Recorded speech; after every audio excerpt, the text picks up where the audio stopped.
Hey there, my gorgeous friends on the internet. In this episode, Santa came early. He's on the roof right now. Damn it, Santa, get off the roof. I don't have cookies nor JavaScript. So, recently I released my Creative HTML and CSS course on my own platform developed by ed.com. And I know a lot of people could not join or couldn't afford it. So the least I can do for the Christmas holidays is give you the first around 2 hours or 3 chapters for free here on YouTube. So what we're going to do is take a look at the HTML, everything you need to know about HTML and everything you need to know about CSS. So hope you enjoy it. Make sure to let me know what you think. And from next week on, we're going to go back to our normal routine, just doing fun, creative stuff on this channel. So thank you again very much for everybody who purchased the course. I want to give you a big shout out. In the first day, 350 people joined, awesome, gorgeous friends.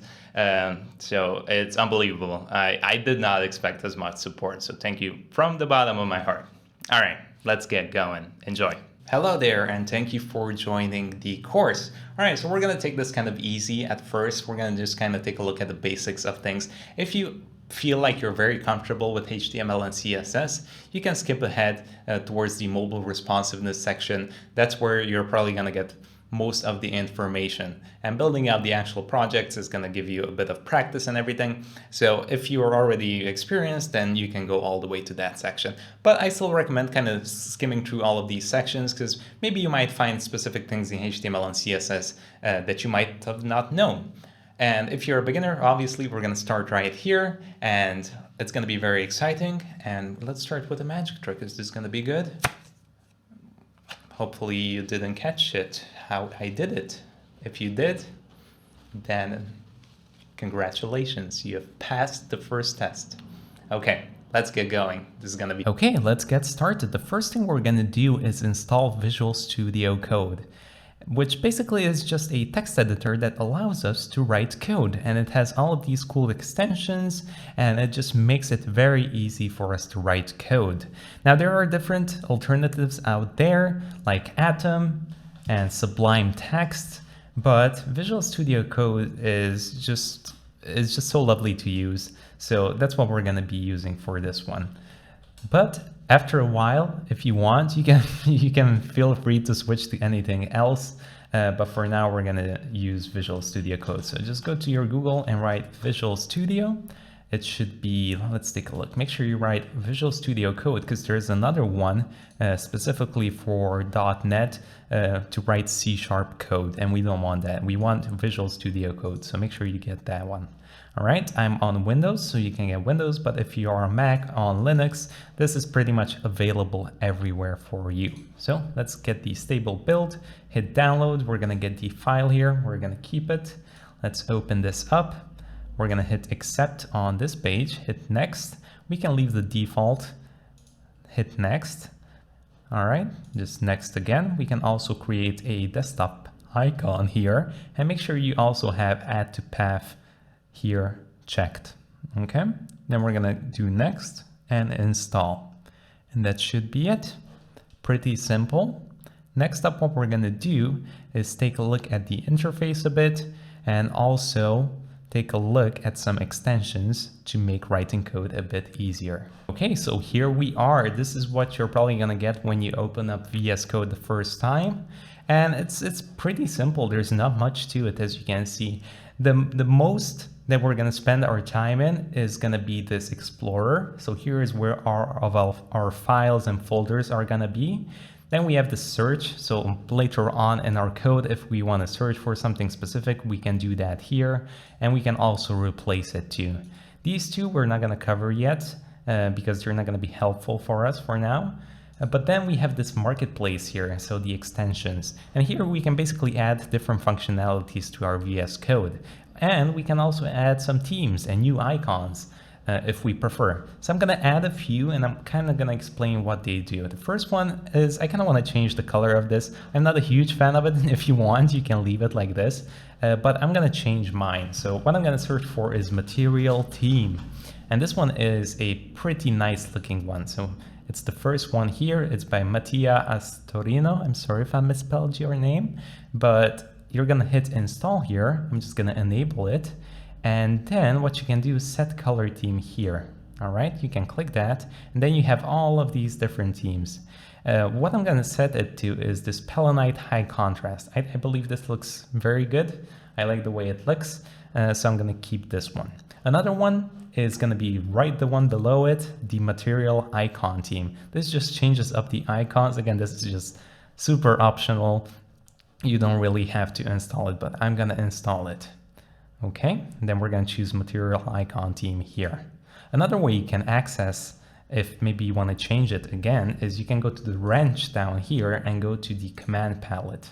And for some reason, when you're in the extensions here, it closes, it's bugging out. I'm not sure why, but if we close this up, it should open up now. And here you can search for color theme, okay? You can just type in here, or maybe it might pop up here, but if it doesn't, you can search color theme, and here later on, you can pick one that you like. Okay, so those are the first two. Now I'm gonna install just one more, and then throughout the course, we might add another one or two to it, okay? But these two I wanna change, and there's another one that's very important, which is gonna be live server. So make sure you search for live server. It's gonna be this one by Ritwik Day with 3 billion downloads, and make sure to install that as well. And that's gonna be it. We're gonna close this up. And let's start writing our first HTML code. Hey, exciting.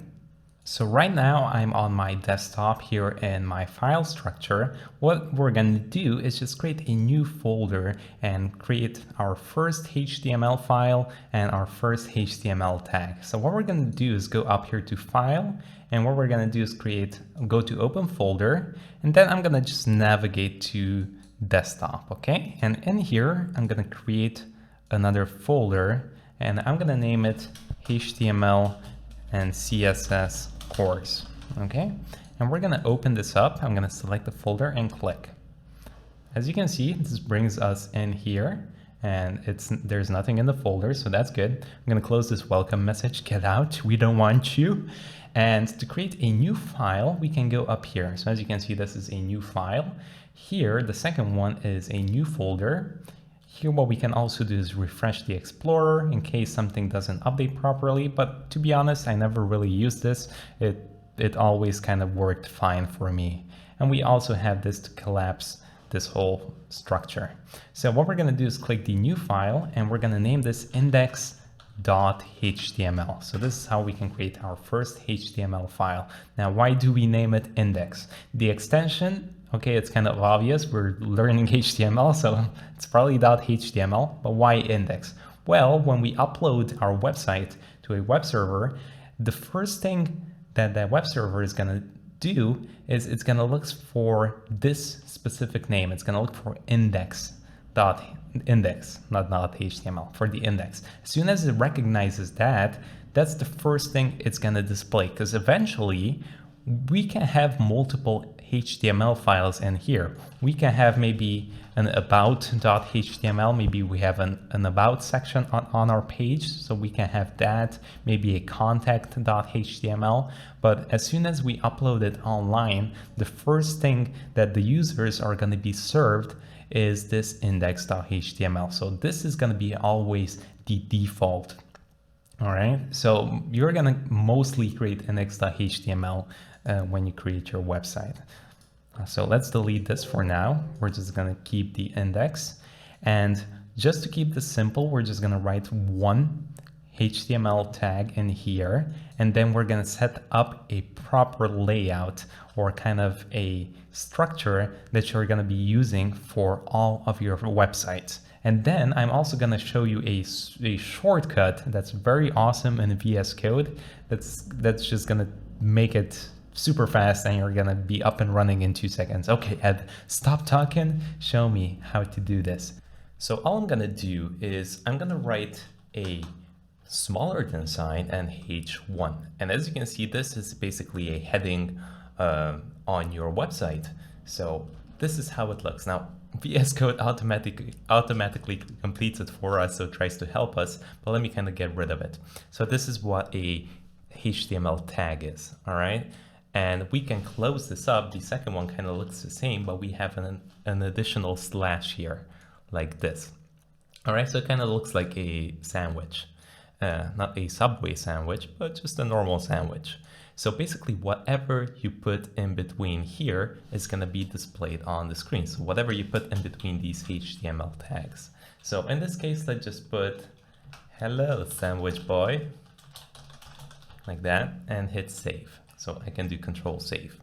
Okay, and now to visualize this on the screen, what we can do is hit the right click and then hit open with live server. And that's gonna put it up on the screen here for us. Let me drag the screen on the side of the page. That doesn't work. Okay, let me just do this. And as you can see, we have a heading that says, hello sandwich boy. So everything worked. Okay, now this is super basic. So in the next section, we're gonna set up a proper structure. Okay, if you've seen this, you probably get an error message here with this yelling at you saying live reload is not possible without body or head tag. Oh my goodness, leave me alone, why you do this? So basically it's telling you that, hey, this needs a proper structure. So you kind of need to define a HTML tag.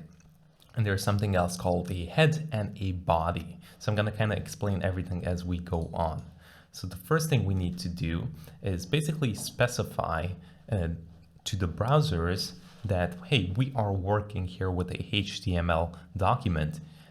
So the way we can do that is there's a special tag here called, you do an exclamation point and you can see doc type like this, and you can write HTML. Okay, so you don't need to kind of memorize this. This is just a thing that we do once and that's kind of it. All right, so this is, you can imagine that this is just one type thing. We never really go back to this, and we're gonna do it in all of our pages. So don't really worry too much about this. Okay, but essentially what it's saying is, yo, I'm a HTML document. So very cool. Okay, so here's where we're gonna see the sandwich effect with these HTML tags. So what we're gonna do is define our HTML document. Now here's a cool trick. You can hit tab and that's automatically gonna complete everything. So you just write HTML and tab, and the same thing works with the H1 as well that we saw. Okay, so this basically takes two things. So this is our documents, our HTML document, and this has a head. I'm gonna hit tab again, and also a body, which I'm gonna do down here. All right, so as you can see, these are kind of separate. This is kind of like the parent element to these two children in here. Okay, and what this head is basically where your meta information goes in, your title that you see displayed on the website, so up here in the corner, and things of that sort for search engine optimization, for Google to find your page, to index your page. And also you're going to see that here is where we're going to link our CSS and our fonts and things of that sort. Okay, so things that are kind of in the background that we don't necessarily see on the screen. And the body basically holds all the information that we do see on the screen. So for now, let's just do one here. I'm going to say title, and I'm going to say David or sandwich boy. Let's go back to the sandwich boy. Okay, so that's one here. All right, so if we hit save, all right, let's see if this refreshes automatically. Okay, there we go, sandwich boy we have there.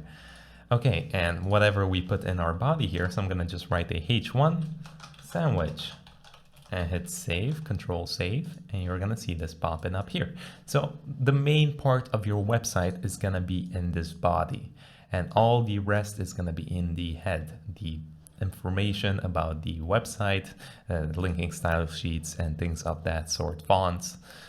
Okay, but you probably saw that when I tabbed this over like this and I hit save, it automatically reloaded and made it nice for me. So even if I have these extra spaces, it kind of organizes everything for me. So let's introduce another extension. This one is called Prettier. So go here to the extension tab and search for Prettier. Prettier, like this.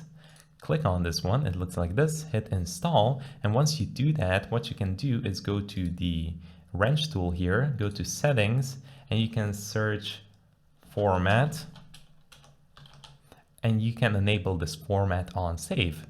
And basically it formats the code for you if a formatter is available. So Prettier is a formatter. And it's just going to keep your structure very organized, even if you write sloppy code or you kind of give random spaces here. So This kind of looks hard to read, but when you save, it does it automatically for you. And it's kind of nice because you can see what parent is whose parent and who are the children. So I know that the head is the parent of the title and the body has a parent of H1. Okay, so this kind of keeps everything nice. Okay, next up, what I want to show you is a bunch of awesome meta tags that we can add to our head here. So again, just a few more things that are not visible, and then we're going to get straight into the fun, I promise. So here, what we can do is add some SEO that's going to improve our search engine optimization. All right, so our website is going to be more easy to find. So we added one, which is the title here. And actually you can make this longer like this, DevEd Professional Cooking Boy. I just added this for fun. And as you can see, it updated right there. You can also view this on a bunch of websites. If you search like YouTube here, you're going to notice that the title, well, they just have YouTube, but okay, let's search another one, Amazon. As you can see, Amazon online shopping for electronics apparel. So it has a pretty long title.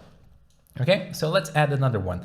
The other one we're going to add is called Meta, and hit tab. But as you can see, this one is actually doesn't have this closing tag like H1 or like title. It's just like Meta.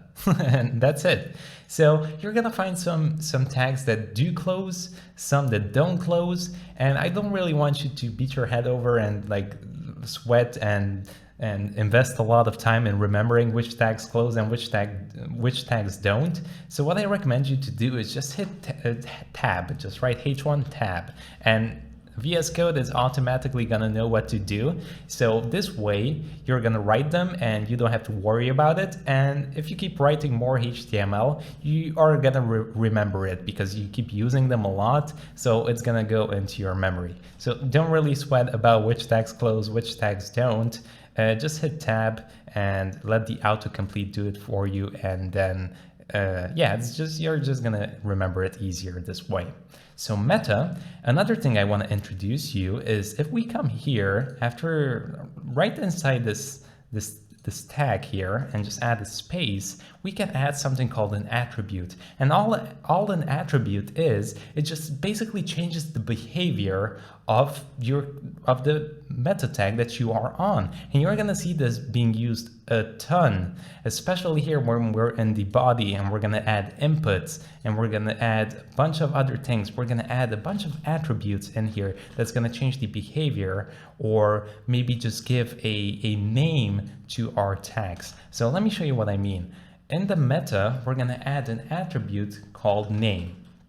And we're going to set this equal to description. So this is a meta that's going to handle the description on our page.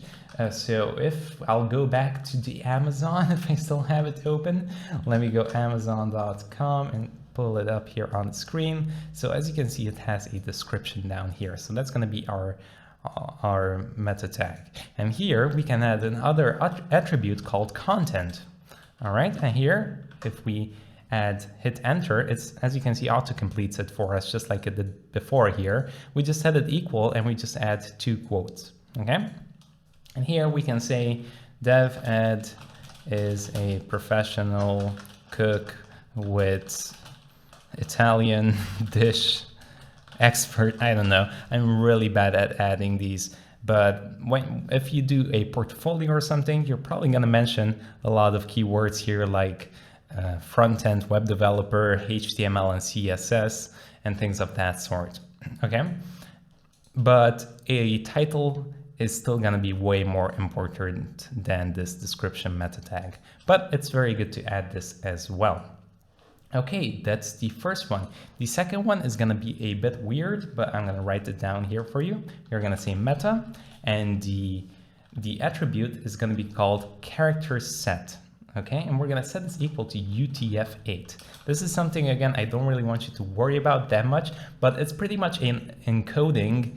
It's an encoding that our browser can understand. So basically all the words like A, B, C, D, E, F, G, and 1, 2, 3, 4, and these symbols like $, and these symbols is basically you're telling the browser what kind of character set to use and encoding to use. You can kind of hover over this car set and you can And you can see kind of more of the meaning. It's not that clear. The attribute declares the page characters encoding and must contain standard YAML name for, yeah, it's a bit weird. But all it basically is just an encoding that recognizes the characters that we generally use here, especially in Europe or US, right? It's not Chinese characters or any other things like of that sort. Okay, so again, this is just something we add. I wouldn't worry too much about it, but it's good to have it here. Okay, so that's another one. Let's do another one. We're gonna say meta again. All right, we're gonna come here, and this one is gonna be called robots. Now it's not as cool as it sounds, unfortunately. But what the robots meta tag does, it basically provides instructions to the web crawlers whether to index your web page or not. So it has an easier time finding your web page, or you can declare it for it to not be visible if you don't want it to. So the way we can add this is we can go meta here, and we can say, let's say name, just like we did with the description, and set this equal to robots. And then the content here is basically going to be, I mean, you can do two things here. You can say index and follow, or optionally you can say no index and no follow, but I wouldn't recommend that anyways.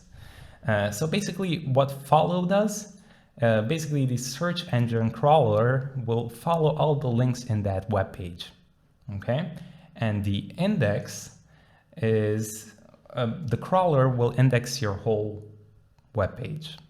Okay, so you add this and it just helps out the crawlers. It's going to find your web page easier, and you're probably going to appear on Google faster. Okay, so that's another one.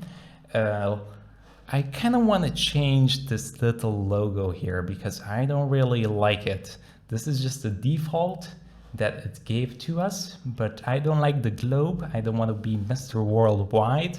I want to have my own. How can I change that?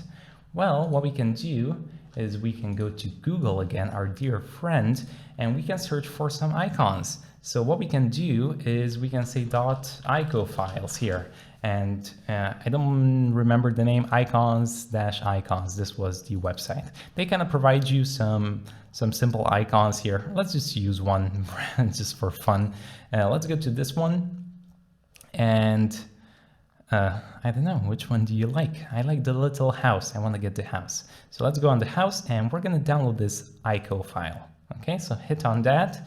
It should download for you. And after it does, we're just going to drag it in here, drop it in here. And now what we're going to do is right here, we're going to say link this time, not meta anymore. And as you can see, the link element allows you, we're not going to hit tab here. And I'll tell you why. If we hit tab, it's automatically going to generate us this rel style sheet href thing. Now it does this because it's very commonly used to link our style sheet.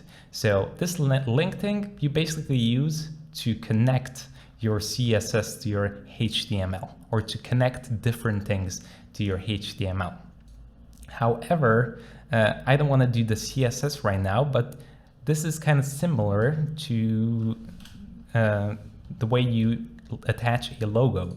So all we do is we have this attribute rel here. I'm actually not going to delete it. And as you can see, it's just the attribute's name, a relationship of the link document to the current document. The attribute must be space, separate links. Okay, so I think they even have a link type here. So let's open up. Let's actually see what they show us. Okay, we have author, bookmark. There's a bunch of here, but look, there's one called icon. So we can replace that with icon, because that's what we have. And href is basically gonna be the URL, or the location of our icon. And the way we can find that is we can just add a slash, and that's automatically gonna pull up the whole file structure that we have in the left, and we can just click on it and hit Control Save, and take a look, we have our little house. Yay! Thank you so much. That's so cool. It's so cozy already. And our HTML is empty. But hey, it's a good step. There's one last one I want to introduce you, which can be a bit kind of weird, but it's very, very helpful. So we're going to say meta. All right, we're going to click on it. And then we're going to say name. And this is going to be viewport. Okay. And the content is going to be equal. Just follow along with me here a bit. It's going to be weird. We're going to say width equal to device width. And then we're going to add a comma, and we're going to say initial. Let me make sure initial dash scale is going to be equal to 1. All right, let me make more space here so you guys can see. Okay, here we go. So initial scale 1. Okay, so this kind of looks weird, but all it does is, well, like 10 years ago, websites weren't really made for mobile. It was all desktop. So what this helped with is it basically scaled the website all the way up till it filled the whole screen for maybe a smartphone or something. So as you can see, you can kind of read it. Width equals device width. So the width of the website should be the width of the device. And the scale should be basically so you can see the whole content. So it should be scaled like 1 and not zoomed in like this or zoomed out like this. It should be fit perfectly. And I actually want to show you a quick example here. And I quickly want to show you this example right here on V3 Schools, which is a really good resource. As you can see, without the viewport meta tag, this is how our content looks on a mobile screen. However, if we add the viewport meta tag, it makes it more responsive. It takes advantage of the full space of the device, of the width of the device. So that's it. We just usually add this as well without actually worrying about it.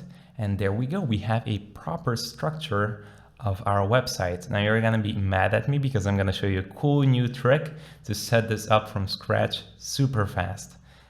So I'm going to delete everything here. I'm just going to cut it out and take a look right here. If I hold shift and press 1, we're going to add an exclamation point. I'm going to hit tab and take a look. That's automatically going to generate us this whole structure. There we go. Look how quickly we can do this. Just shift tab and boom, we have our boilerplate generated. Now it doesn't actually add those other meta tags like the ones that we had here, like the robots and the icon and the description here. But I kind of wanted to show you the two ways we can do it. You can add it after if you want, but I'm going to stay with our original one that we have. Let's take a look at some fairly common HTML elements that we use. So we did the H1, which is heading 1. Now there are a few others. There's H2 as well. And let's say hello there. And as you can see, this is going to be smaller and it goes all the way to 6. So there's actually a cool trick you can do. You can hold Shift Alt and press down on your arrow key. And we can rename this to H3, H4, H5, and H6. So let's do that really quickly. Oh my goodness, there we go. H3. And as you can see, my Visual Studio Code editor auto completes the last thing if I want to change it to. So if I change this to H4, it changes automatically there too. H5 changes there automatically as well. And this is again just a small little extension that you can add if you go to the marketplace here. And you can search auto rename tag and install that. Auto rename tag here. Install it and you are ready to go. So H5, and let's do H6 as well. Let's also copy this and just say hello there. So these are all the different headings that you can use. I'm going to zoom in a bit here so you can see. Okay. And basically you would use these as titles. You would use these as logos. And also what I want to clarify is that the importance matters here. So heading 1 is way more important than a heading 3 or a heading 4. Okay. So to give a proper example, let's go and navigate to a website and see what's up. Here is a quick example that I want to show you. On this website, you can use the headings to give importance to the things that you have on the page. So maybe the logo here towards data science can be a heading 1, because that is very important. This site of your name is very important. So you would add it as a heading. The title of this article can be a heading 2, because it's still very important. You might want this to show up in search results. And then you have some paragraphs going on here. And if you go down, this might be heading 3. So it's kind of like a subtitle, and another heading 3, another heading 3. Okay, so you basically have one important title up here, and then you would go down in the headings, and so on and so forth. Okay, so that's a very quick example on headings. We're going to obviously implement this in our website. And as you can see, besides these headings, we also have paragraphs. I'm going to get rid of all of those. We're just going to have the H1 to create a paragraph. What you're going to say is just say P and hit tab, and boom, we have a paragraph element. So here again, hello there. This could be just some normal text. And there we go. You could use this. Now I'm zoomed in, so it's probably not as big for you. So let me zoom out, something like this. And as you can see, the browser also puts like a basic font size on it. It styles it a bit for you. This is bold. It just creates some basic styles. And it kind of varies from browser to browser. As you can see, there's also some space in here. If I duplicate this paragraph and hit save, the space in between these are not necessarily exactly the same as with the header. So as you can see, the space is bigger here. So the browser does do some basic styling automatically for you. And I also want to point out, when we are going to get to styling, you don't really want to use headings just to give your text some bold font to it or make it larger. All right, that's not why we use headings. Headings should be used to give importance of the structure of our HTML and the importance of the text on our website. That's why you use the headings. All right, you wouldn't use a paragraph as the title of maybe an article post. Okay, because we can style this if we want to look like this. That wouldn't be a problem. And also, you might just want some bigger text.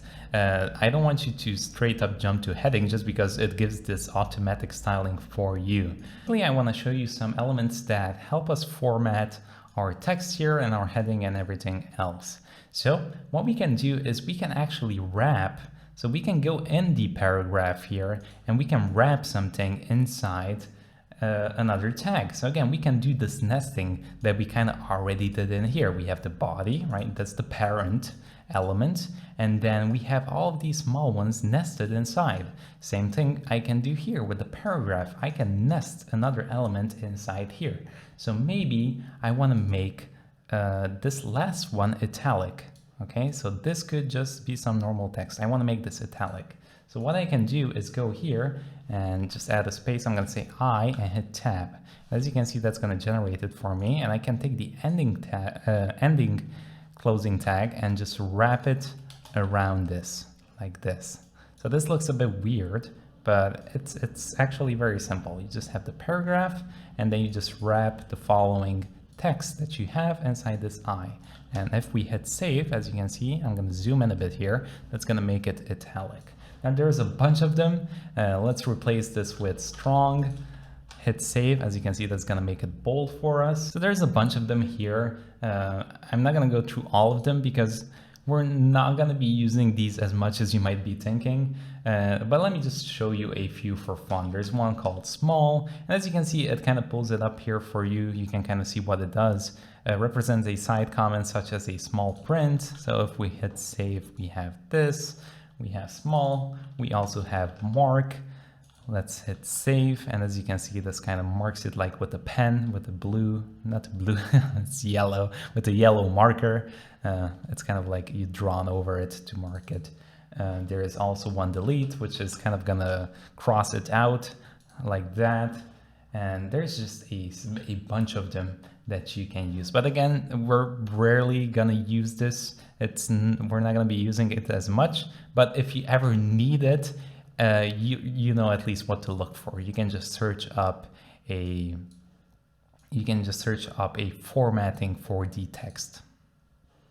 Next up, let's take a look at some images that we can add to this little website that we made here. It's not amazing, but hey, we are getting there.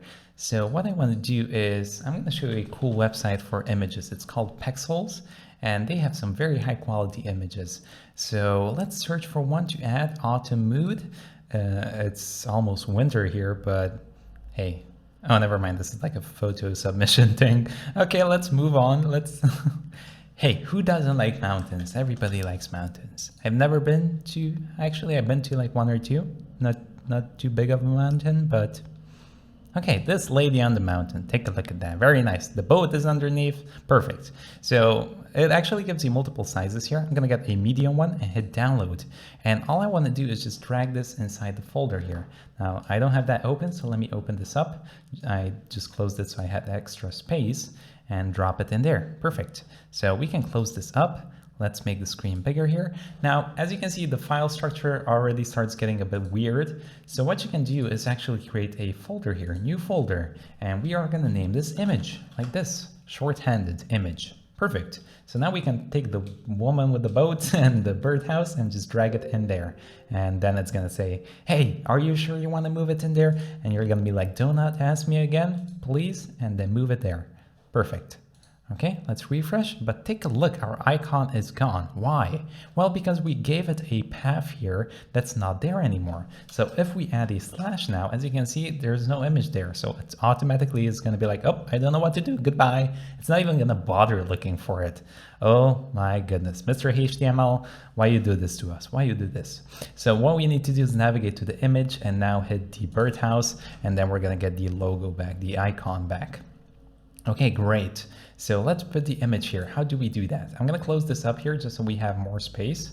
And all we have to do is going to be very simple. Just hit enter. And we're going to say image, and we're going to hit tab again. Okay, and take a look. This is, again, one of those elements that are that doesn't have a closing to it. It's just simple like this, and it's going to give us an alt and a source. I'm going to delete this alt because we're going to cover this in another section, but all it means, to quickly explain it to you, it's just an alternative text for the people who cannot view this image. Maybe the image doesn't load, maybe people cannot see the image for various reasons, so you can add a description here to whatever you have on the image. Okay, you basically describe the image in words. But for now, we're going to remove it. We're going to get back to it, so don't worry. But we have this attribute called source, which kind of works the same way as this link thing. So you just add the path to the image that you want to use, source. And as you can see, we have the woman standing on the cliff.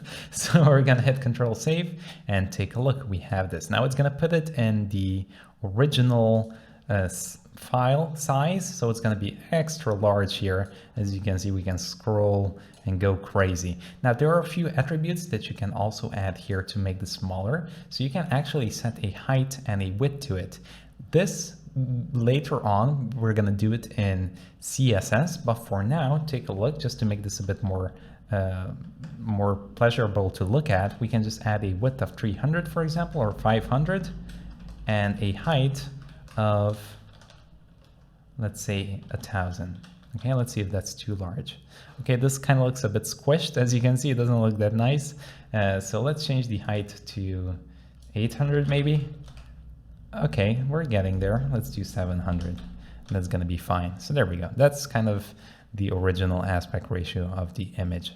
Perfect. So looking good. Okay, let's quickly jump into the video. So to add a video, you can say video, and we can hit tab, and as you can see, it automatically gives us a source. I can just say /, and I have a video here with my cat. So there she is. She's doing mischief. She's very bad, but she's cute. Okay, so this is super large again. So what we can do is just add some attributes here, like height. I'm gonna give this 500 and add a width of something like 1000. Hit save. Okay, made it small again, but I cannot play this and it's just a picture. So what we can do is I want controls. I want to be able to play this, scroll through this, and make this full screen and things of that sort. So to do that, we can actually add an attribute called controls. Controls, there we go, hit save and take a look. Now we can play the video. Let me make this a bit larger. We can skip forward. We can also mute the sound if we want. This video doesn't really have any sound, and we can also full screen this. So hey, everything works perfect. Okay, so that's pretty much the video there for you.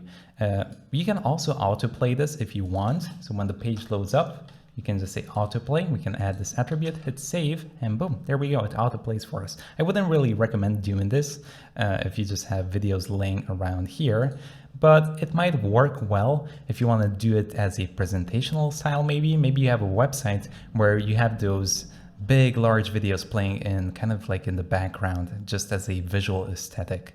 So that kind of works. Okay, but hey, we have this as well. There's so much we can do with video. Now, actually, what we can do is we cannot, if we want, we can not give the source here on video. We can actually provide, so let me remove this. We can actually provide a source in here. So I'm gonna open up the video. Let me just close this, make more space. I'm gonna open up here. So we are inside the video tag, and here I can provide multiple sources if I want. So I can say source and set the source here to video MP4. And I can also add the type of video MP4, -MP4 to make it clear. So what's the deal with this? Well, it's generally kind of the same thing, but if you have maybe the MP4 might not be supported. So what you can do is you can add multiple sources here, and the ones that's going to be supported is going to play. Okay, so you can add multiple formats of your video just in case it's not going to work. But generally, you can be fine just using the video here without the source. And the most common types of supported video formats are MP4, WebM, and OGG. So as long as you use those, you're probably going to be fine. Okay, next up, what I want to do is actually clear everything up here because it's starting to get kind of messy. So let's remove the video, the images. Actually, we cleared the whole body, okay? Everything is removed. So Control Save, and that's gonna get rid of everything. So I want to show you how links work. So let me just add a H1 here. So we do have something on the screen. Hello there, link, and hit save. So we get that. And now under this, I want to add a link maybe to my YouTube, or let's just do something simple. So what I can do is I can press A and hit tab, and that's going to generate us an anchor tag. And as you can see, it has this href, which all it means is that you need to add a link, kind of like this link up here. So this can be a bit confusing here. Anchor is going to be the link that you click on to visit a page, but this link is actually different. This is basically for linking your icon or linking your style sheets in the header. So anchor is used to actually have links on your website. Okay, so let's provide one. Which one shall we do? Let me pull up, let's search for DevEd here. I'll do my YouTube channel for now, but all you have to do is just copy the link, and we're gonna drop it into the A tag here, and to the href, my apologies, and hit save. And you might be wondering, okay, well, there's nothing here. What is this? What is this trickery? Well, we also need to add some text here so it shows up as a link. So what we can do is say dev adds YouTube like that and hit save. There we go. And as you can see now, we have that. And as you can see, this again has some basic styling on top of it. So you have this kind of bluish color. Is it bluish? It's purplish color, and an underline there. So when we click this, it navigates to the link that we provided here.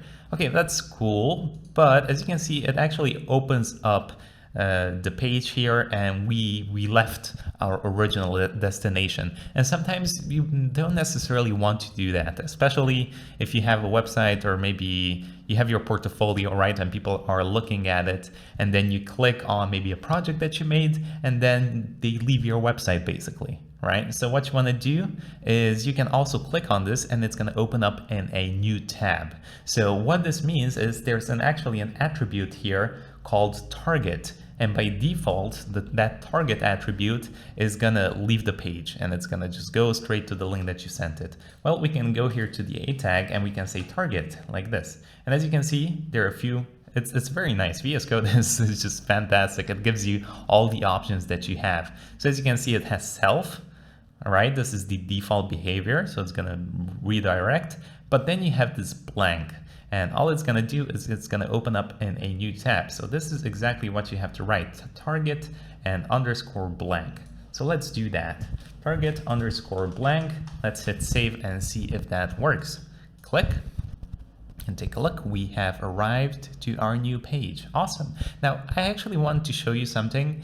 We can also combine the anchor tag with a link. You might not necessarily want to have text in here. You might want an image or a logo. So take a look. Let me show you something very cool. We can go to Icon Monster, and this is a website where you can get a ton of super awesome icons.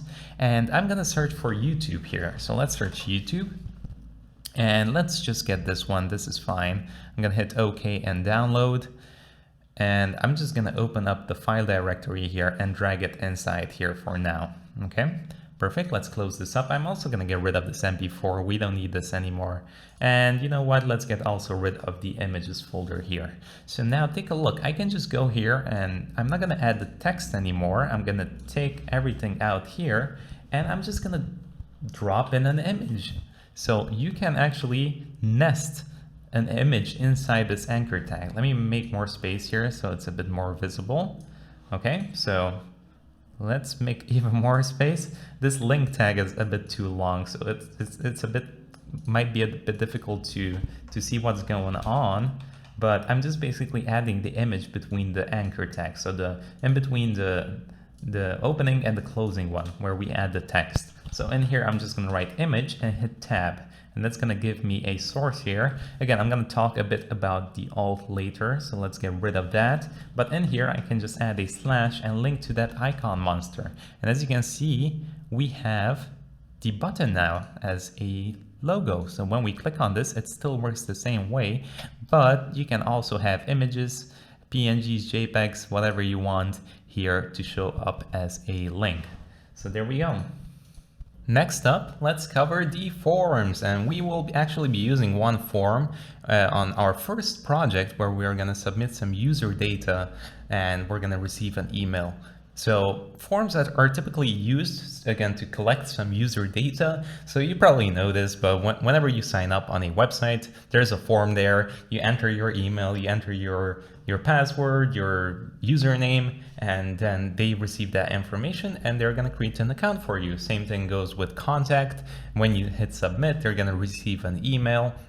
So basically all it does, it collects some user data and it gets sent somewhere. It depends where, who knows. There's a lot of options you can do with forms. So how can we create a form? Well, we just use the form tag. So I'm gonna say form and hit tab.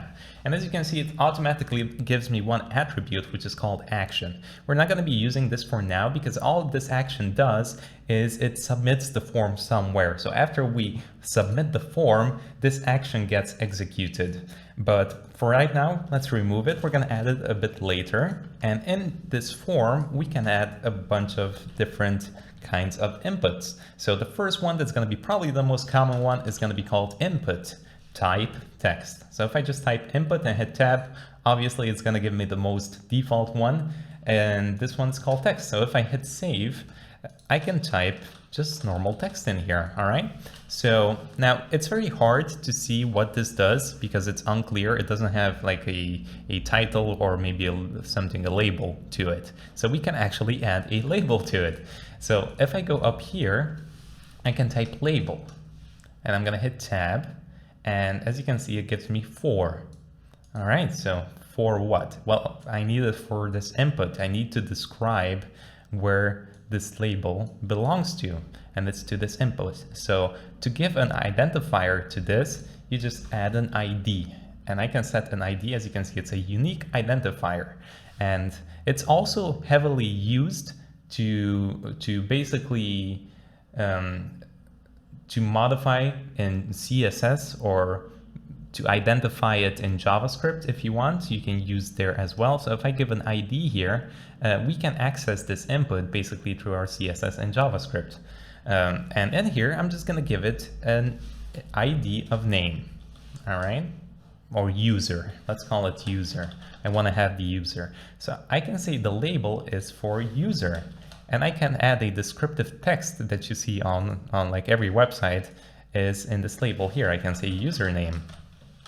And this doesn't have to match. The text that we add here can be anything that we want. But as you can see here, I kind of keep it simplified and easy. But here I can use the full name. I can do username here as well. But I like to keep it very simple. Everything lowercase, just user. Okay? So as you can see now we have username and we have our label and our input. So super cool. Now besides this, the label, it's very useful because let me show you something. If I add another input here, I'm actually going to change this to type email, right? Now check this out. If I add another label here and I'm not going to name this in any way, I'm just going to say email. All right, well, what's the difference between this and this? Like these two and these two, like what does it actually help me with by adding for user here and binding it to this input? What's the difference? Well, check this out. If I'm gonna click on email here on this label, it doesn't really do anything. I have to click in the input here. However, if you specify on the label that, hey, this is specifically for this ID of user, this input, well, if I click on the label now, it automatically jumps me into the input tab here. So boom, as you can see, it activates the input so I can start writing. So this makes it a bit more accessible and a bit more easy for the users to write the inputs. So lastly, what I want to show you, and I also want to show you the difference between text and email here, is at the end, if I just add a simple button here, and I'm going to say submit like this, and take a look. I can add a attribute of type submit. And all this is going to do is it's going to submit all the information that we have in the form. So if I hit save and I'm going to just type something and I'm going to add an email. All right, just a random old email that I have. I'm going to hit submit. Boom, the form gets submitted. Now it doesn't get submitted anywhere, unfortunately, because we don't have an action here, but it works. Then that's all that matters. So here's the difference between the type text and type email. I can add any text I want here. However, here, if I don't add an email, as you can see, we get an error here saying, please include an in the email address. So it doesn't actually submit the form. So HTML actually does some validation for us if we specifically specify that, hey, this is an email, okay? We only want to have an email. So the form doesn't get submitted anymore until this is actually an email. So that's super awesome. Now let's go up here to the form and I'm actually gonna add an action, okay? And I wanna show you that we can also use action to navigate to another page. So I made a contact.html here. It's super simple. There's nothing really in it. And I can add a /contact HTML. Hit save, and now take a look. Whenever I submit something, it's going to jump me over to that page. So you can also do that if you want. And this, by the way, also works with an anchor tag. So if I add an anchor tag here, and I'm going to say, link me to another page, we saw that we could have used this with links, but we can also navigate to another HTML page. So I'm going to say contact.html, and I'm also going to add a target of blank. So hit save and take a look. Even this link tag can also navigate to another HTML. So I thought I'd show you that as well. However, the way we will be using action here is we are actually going to use a third-party website and we're going to submit the information there for them. Or later on, when you're going to work with JavaScript and Node.js, or maybe another programming language, you're going to submit this one to a specific URL. So you get that in your backend server or somewhere else. So for now, this is kind of useless for us. So we covered this, we covered the labels, we covered the inputs, and we covered the ID, which is again just used specifically so we can access this specific input in our CSS or JavaScript. Okay, and lastly, what I want to show you is something called name. So on the input here, we can also add a name called user. So I'm going to use the same as the ID here, and for the input type email, I'm also going to give a name of email. And the reason I am doing this, the only fields that get submitted in this form are the ones that have a name on it. So make sure you put a name of all the inputs that you want to submit in the form. And just to kind of quickly show you what gets submitted, if I type here add and just provide a random email, and if I hit submit, you're going to see up here in the URL, we're going to get user equals ed. And this is basically the name. So user equals, and this is the value that we gave it. And then we have email. So the name email equals edmagician@gmail.com. Okay, next up, I want to take a look at a dropdown where you can select multiple different values. To create a dropdown, all you have to do is say select and hit tab. And now this also gives you a name and an ID. I'm just going to call this products. All right, and I'm going to give it an ID of product. So if we ever want to select this in our CSS or JavaScript, we also have a unique identifier. And in here, if we save this, we just have this simple drop down here, but it doesn't really do anything. So to add options, well, we just write option. That's a HTML element that we can use. And in here, I can give a name to my product. Maybe I have a MacBook. All right. So there we go. We have a MacBook. I can duplicate this, bring this down and call this an iPhone or something. Hit save, and now we have two. So there we go. And what this value does is this is actually the thing that gets submitted in the form, right? This is kind of the text that we want to give it. This can just be whatever we want. But when we hit submit, the thing that's in the value is going to be submitted in the form. So I can see MacBook 2018 like this for the value, and I can say iPhone 11 like this. So when we actually add our information here, I select MacBook, hit submit. If we expand this, you're going to see that products is going to be equal to MacBook 2018. So the actual value that's in here is the thing that's going to be sent to wherever we are sending it to. Okay, but what if we want to submit a message? Having the small input is not that great, because if we write a lot, we cannot really see anything else that we write, that we previously wrote, right? And I cannot add a new line. If I hit enter, then the form is getting submitted. So how can we get around that? Well, we have another element called a text area. So I'm going to just say text, and as you can see, it appears there. I'm going to hit enter, and oh my goodness, what's going on here? Well, we know name, so I'm going to give it a message. I'm going to give it a message ID as well, but we have this calls and rows. So if we hit save, as you can see, now we have a multi-line element here that we can write a lot of text to.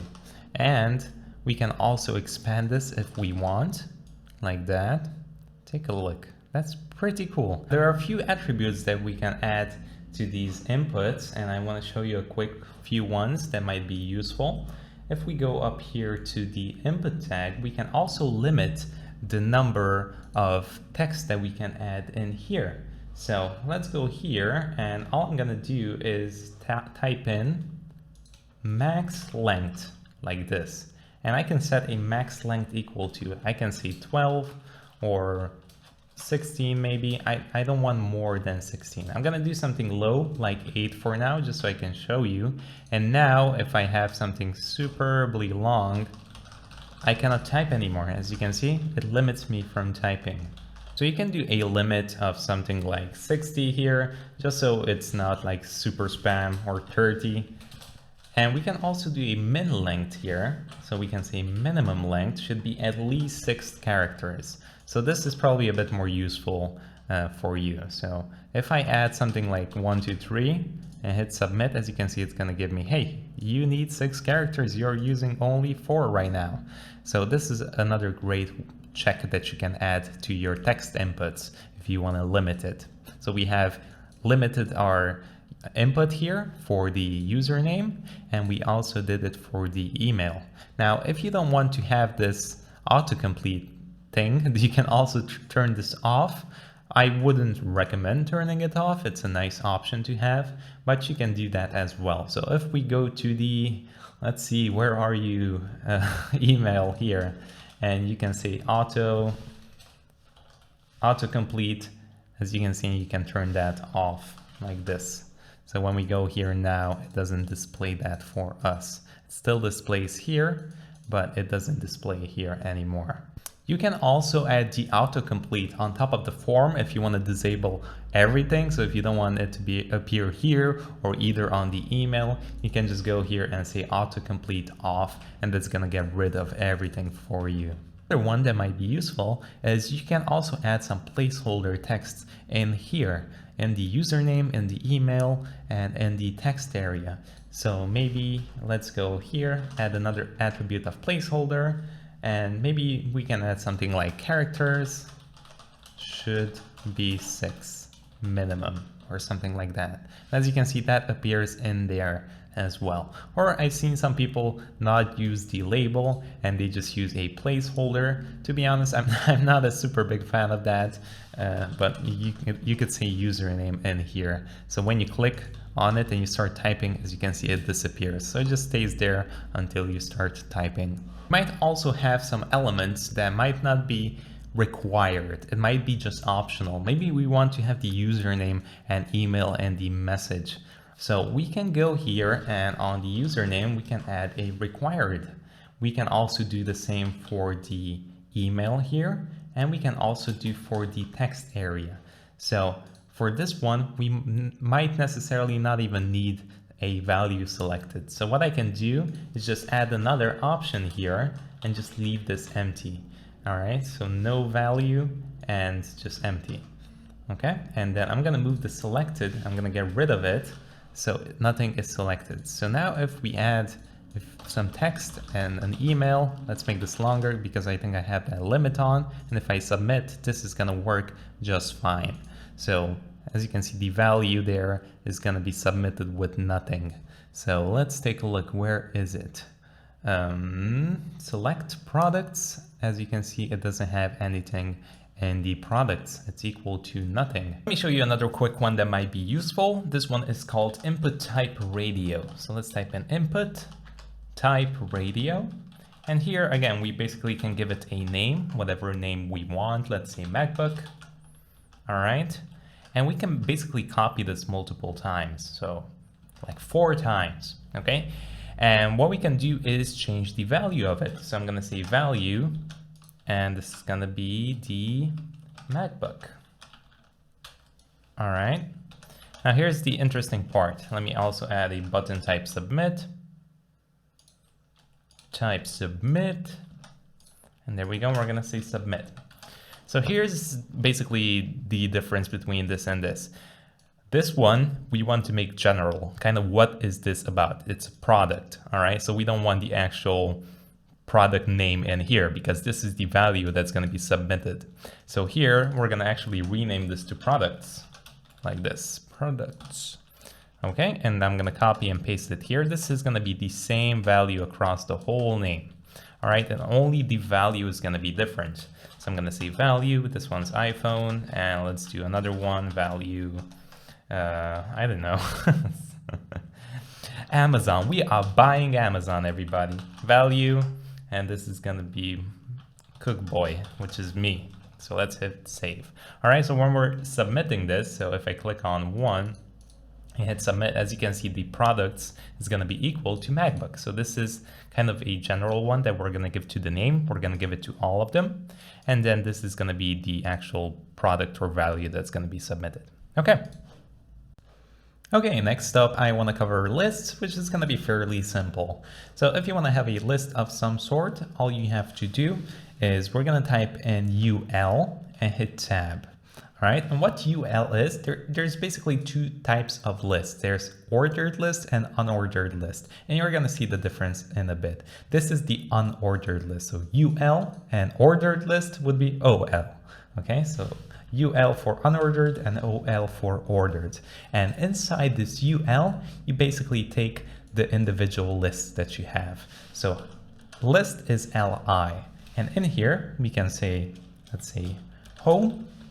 And there we go, we have one. I'm gonna zoom in for this one so you can see a bit easier. And as you can see, the unordered list, all it has is basically just this simple dot here. So if I add another one, let's say contact, and hit save, and as you can see, we have that. If I change this whole thing to OL, everything is gonna be numbered 1, 2, 3, 4, 5. Now, you're gonna use lists often like this, but where the most common is, where you're gonna find lists the most common is in a navigation bar. I cannot speak anymore, oh my goodness. In a navigation bar. So home, contact, you might have projects, LI projects. This is where you're gonna see it most common. Now we're gonna do some CSS magic, of course, and we're gonna get rid of these numbers, or usually what we do is we just use an LI here, and then we're gonna get rid of these. Now I have an empty one here because I accidentally added a list to another list, and that's something you can have as well. You can have multiple types of lists. So let's change this to OL again, like this. So we have 1, 2, and 3, and you might have a ordered list inside another ordered list.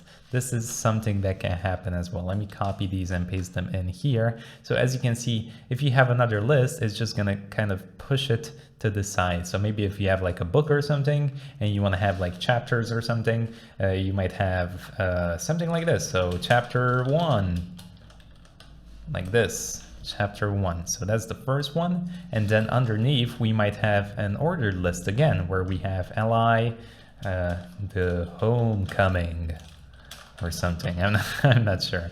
So there we go. Take a look. Now we have it like this, and we can have multiple ones under, and then after that we can just go outside of this ordered list and start again. LI chapter 2, and boom, we can start from here. Okay, so we can stack those together as well if we want. That's it. Lists are very simple. As you can see, they're not too hard. What we're gonna do eventually is remove these dots in CSS.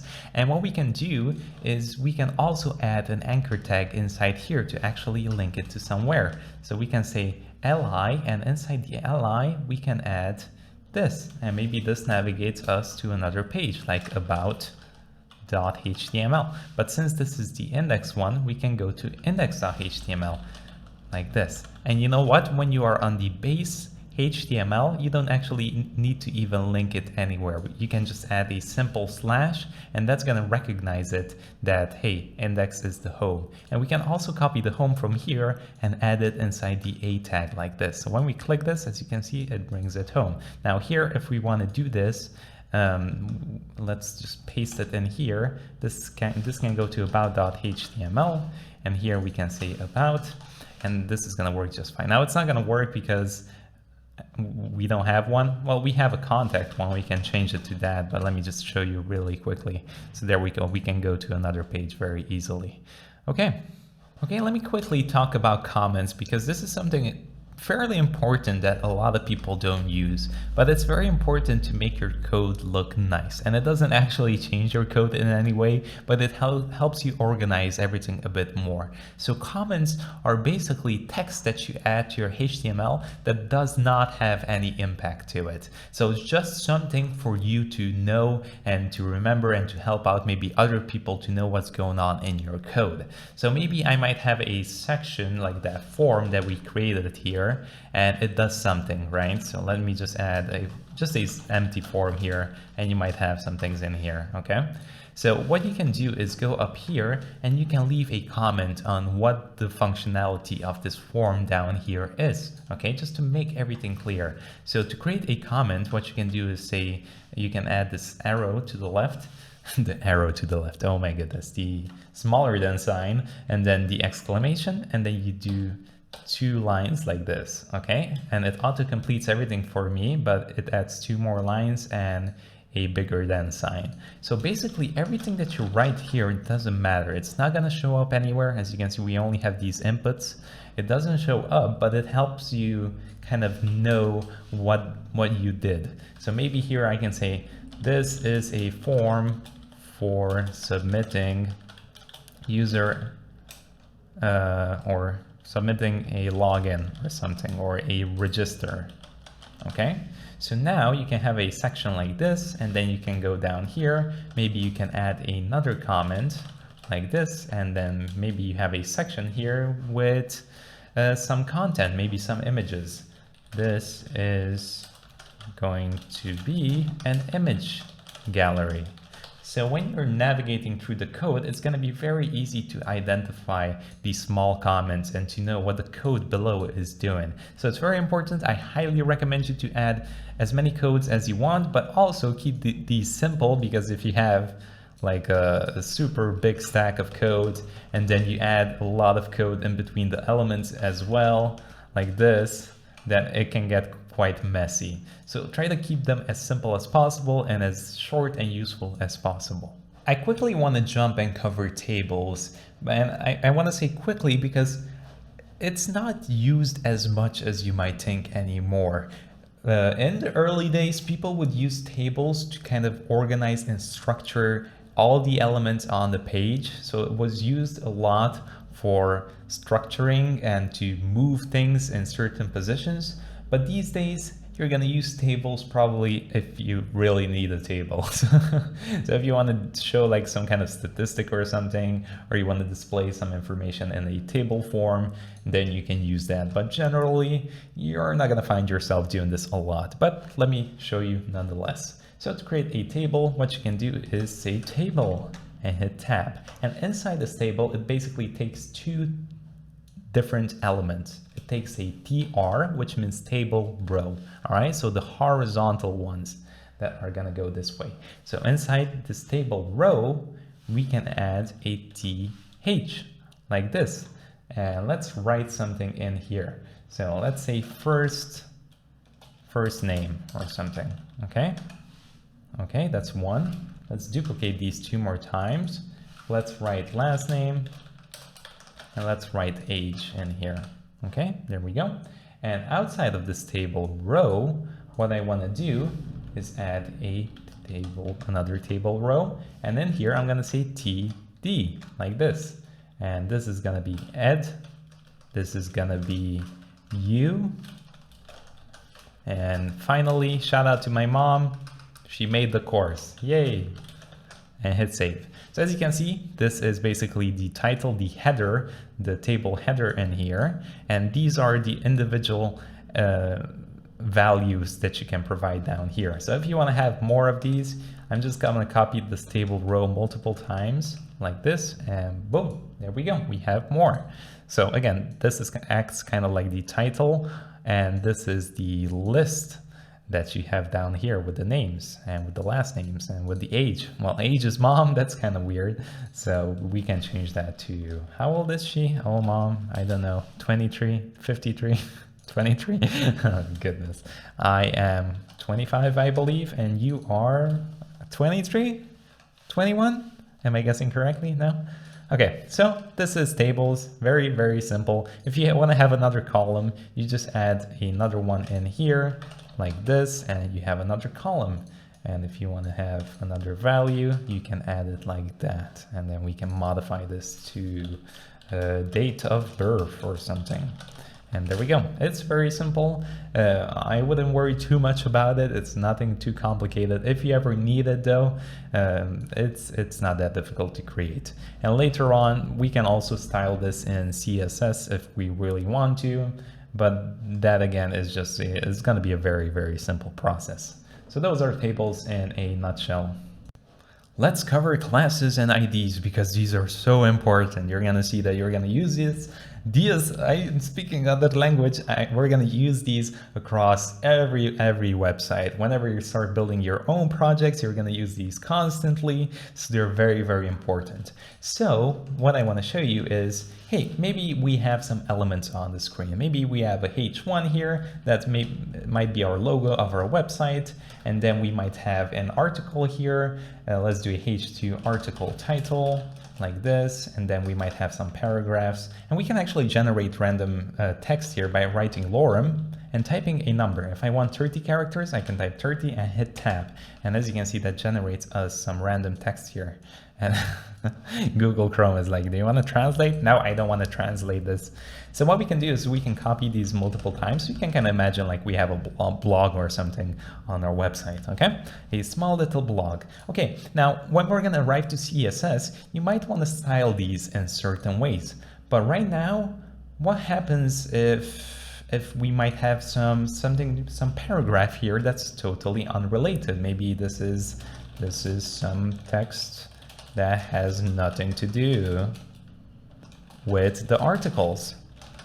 Well, here is where classes and IDs are going to help us. A class and an ID is basically a selector, and it allows us to select certain parts of our HTML. So later on in our CSS and in our JavaScript, we can manipulate and style in different ways. So we saw the ID before in our input, and what an ID is basically a unique identifier. As you can see, it's a unique identifier of a particular HTML element. So here, a great example is the logo here. This can be an ID, and the reason why it's special is because an ID cannot have the same name. You can have multiple IDs, but the name needs to be unique. You cannot have another H1 here with logo, okay? That's not good. You only can have one. But in classes, you can have the same name very easily. And let's take a look on how we can add a class. We just write class, so it kind of works the same way. And we can just say something like article text. And I'm gonna do it with like a small dash between, like this. All right, this is very simple and clear to read. And you usually want to give names to your classes and IDs that resemble of basically what the HTML element does. So what is this? Well, it's the article text. So that's what I'm going to name it. And also separated by a small dash here, just makes everything clear and very readable. Okay, so that's the difference between the two. This is unique. You can only have one of these. And again, a great example is maybe a logo on your website. That is probably only one. So it's very unique. So you would name it logo. And here, classes, we can have the same name added multiple times. So I can have it across all of these different paragraphs. So later on, you can imagine that we can select this class by the name article text, and we can style only these specifically.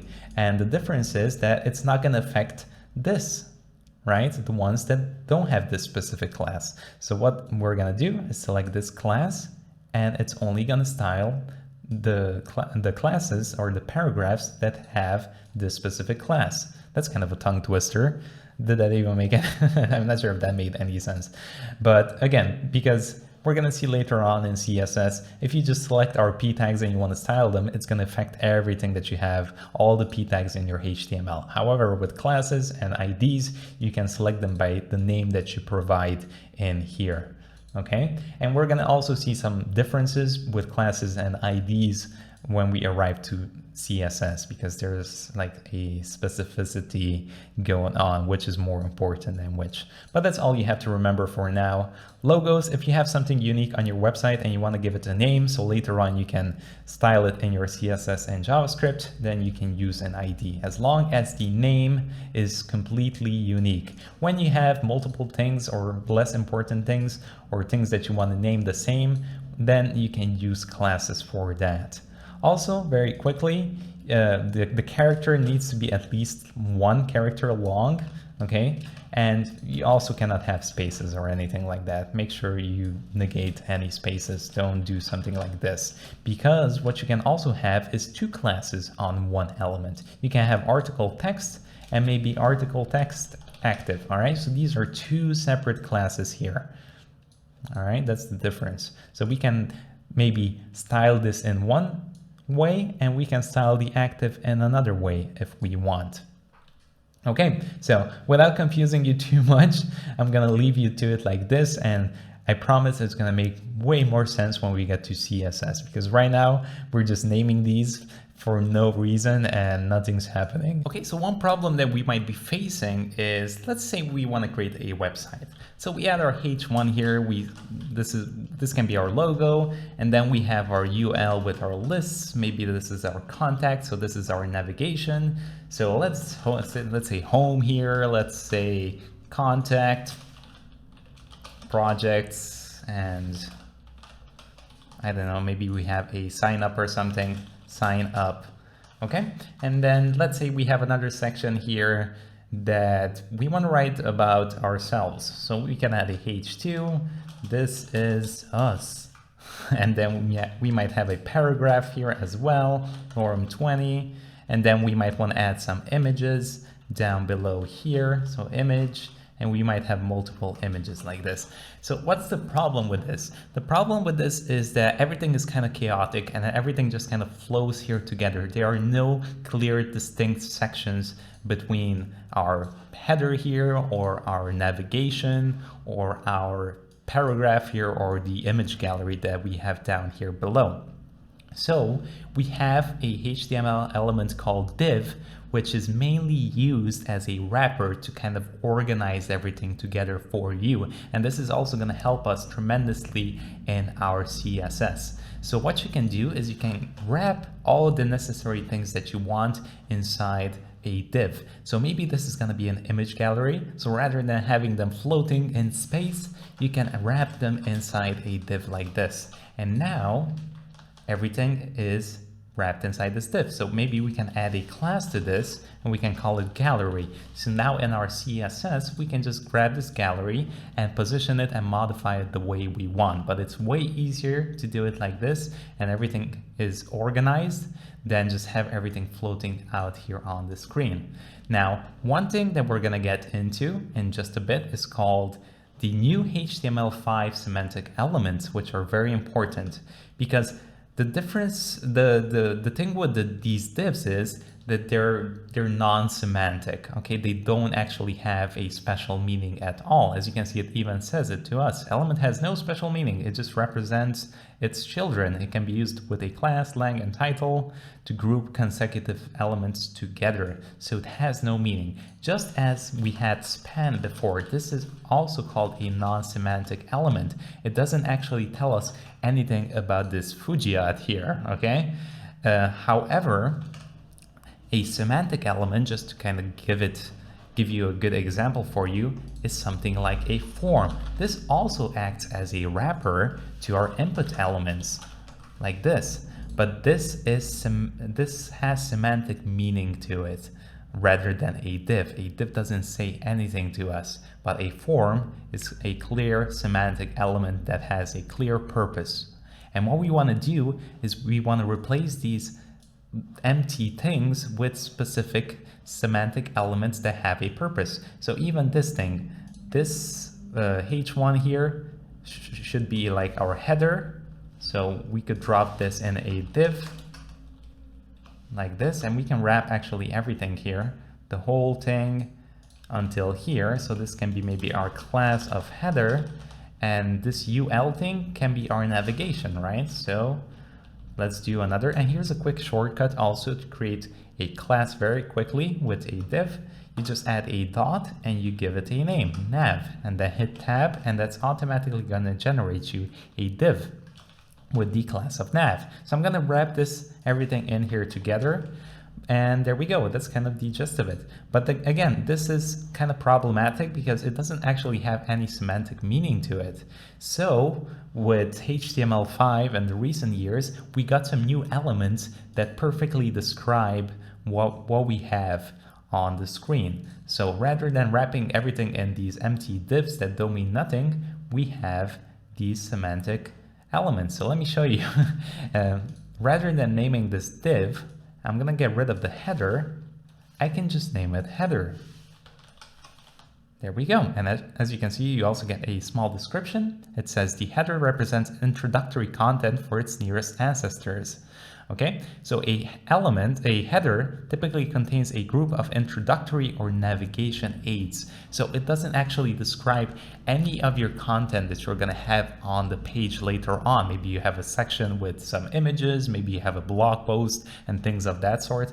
You don't want that in the header. It's just kind of a introductory thing that's going to help you with navigating and things of that sort. So we have our header here, and a good thing to have is our logo. So there we go. We have our logo, which is a H1, so it's very important. It's a big heading, and rather than naming this a class of nav, what we can do is replace this with nav as well. So this perfectly describes, as you can see, represents a section of the page that links to other pages or parts within the page. So it's specifically made for navigating. Okay? Perfect. So now we are using the correct semantic HTML elements. So let me quickly show you a part of the page like this one that we're eventually going to build out. So we have this part here, and maybe I want to group it together. So rather than making one big div here, we can create a HTML element called section. And a section is usually used just to group together some content, typically with a heading. All right, so it's just a section is a thematic grouping of some content. Okay, so what we can do is we can write section like this, and here maybe we can have a H2 that's gonna say, here is my image gallery, like this. Okay, so that would be a section, and in here we can have all of our images. But typically we used images like this, boom, boom, boom, boom, boom, boom. And there is nothing wrong with this. There is absolutely nothing wrong with using images like this. But recently there has been a new element added that's called figure. And all a figure does, it helps add some visual explanation to an image. All right, because there was no proper way of semantically adding a caption to an image. But now you can do that. You can do a figure like this, and inside this figure, you can add your image. And in here, we can also add something called a fig. Let me not make a mistake here. Fig caption like this. All right, it's not working for some reason. Let's say fig, oh, there we go, fig caption, now it appears. So fig action elements represents a caption or a legend for the rest of the contents of the fig caption elements, parents, figure elements. Oh my goodness, that's very long. So we can add a fig caption like this, and we can describe the image. So just add a simple caption. Let's say nature picture by dev ed. All right, and this is going to be different from the alt tag because this actually describes what the image is. So maybe I have a picture with a mountain like that. Okay, so we can also use this figure to add captions, and it's going to be semantically good. Okay, so section, we use it to group in together a part or a section of our website, and also figure that helps us add some semantic to our images with captions. At the end of our website, we also have the footer that typically gives some more information about the website or maybe some social links. So we can use that as well at the bottom of the page. And rather than, again, making a simple div with a class of footer, we can just use a footer. So let's rename this to footer like this. And in here, in a footer, typically you have the author of the document, copyright information, contact information, social links, and things of that sort. So maybe the website was created 2018, copyright, whatever, things of that sort. And maybe you have some social links in here. So maybe you can have a UL with an LIA. All right, so we add an anchor tag, and we have some a link to my twitter.com/whatever we have, and this says here Twitter. All right, so this is a footer. We're going to add this later on to all of our websites as well, but just more information about social links again, and contains just information about the author or about the website. Okay, there's two more I want to cover, and I was quickly Google searching here, and I didn't find anything that looks remotely decent, but there's one called A-side. So let's go up here, and you write it exactly like this, A-side. And this typically, can I open this image? All right, this A-side is this part of the website, okay, as you can see down here. And all it does is it acts kind of like a sidebar, okay? It has content that is typically used in a sidebar. And all you have to know is that this sidebar should have content that is related to the surrounding content. So this can act like maybe you have a book here or something, and then you have an A side with all the chapters that you can select. So you can click through the chapters. That can be a perfect A side. But we have an article, and that can look similar to a section. We might have a heading here as well, my little book. And we might have some paragraphs as well, and maybe some images too. So what's the difference between this and this? Well, a section is, well, imagine like we only have this section on our page, okay? So this section only. Well, this doesn't tell us too much. It doesn't really make any sense, right? But if you have multiple sections and you can see all of it, then it makes more sense, right? You need to have the general scope of the website. However, an article needs to make sense on its own. So you can imagine it as you can read this whole thing in here, and you get the context. It makes perfect sense. You can imagine it as being like a blog post or an article, right? You can read an article. You don't need to know anything else about the website, and it's going to make perfect sense. Lastly, what I want to cover is the HTML element called main. And main is used only once in our document, and it covers basically your main content. So not navigation links, not anything else. So basically, for example, on this web page, the main content would be from here all the way down here. All right, the header and the heading and the navigations and footer that we're gonna add eventually down here has nothing to do with the main content of our website. So here what I would do is I would have my header, okay, that's fine, and then we have our nav, which is fine, and these sections and articles and everything else, we can wrap it once in main because this is the main content of the website. So let's go all the way here and wrap everything up, okay? And actually I'm gonna take this article and cut it out here and add it to these sections. So maybe I have multiple articles like this. All right, perfect. So let's take a look at this again. We have our header with our logo, a navigation. We have our main, which holds the main content of our website. And then we can have a section that holds all the articles. We might have another section that has an image gallery of some sort, and we can add a class of gallery. Now, just to make it clear, that we might still need divs. Just because we have these HTML5 semantic elements doesn't mean that we are not gonna use divs, because in certain cases, you might wanna group specific things together in some way. So in this gallery, we might have a title or a heading. So we can say, these are my images, and I might wanna group some things in specific ways. So maybe I wanna group these two images like this, and maybe I have two more. So I want to group these in different ways than this. I want to maybe manipulate the styling and everything different from these. So what you would do is you can add two divs around these. So let me just make one called, let's say row 1, all right, and group this in row 2. Or maybe I want these to be styled differently. Maybe I want these to have a black background, so I'm gonna name these black. And maybe I wanna have this on a red background, so I'm gonna name these red. So I'm grouping these together just for styling purposes, not really for semantic purposes. So divs are still important and we're gonna use them a lot, but for these big main sections, you should use these HTML5 semantic elements that they provide us. So there we go. These are the HTML5 semantics. And don't worry if you don't get them straight from the start and you don't remember all of these. We're gonna practice when we're gonna build projects, and we're gonna reuse them, and it's gonna make more and more sense.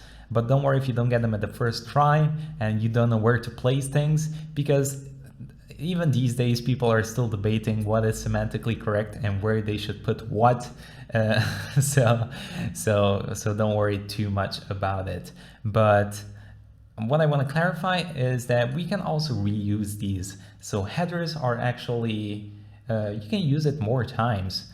So maybe in an article, you can wrap your introductory elements inside of a header. So maybe the title here can be wrapped inside of a header, and that's perfectly fine.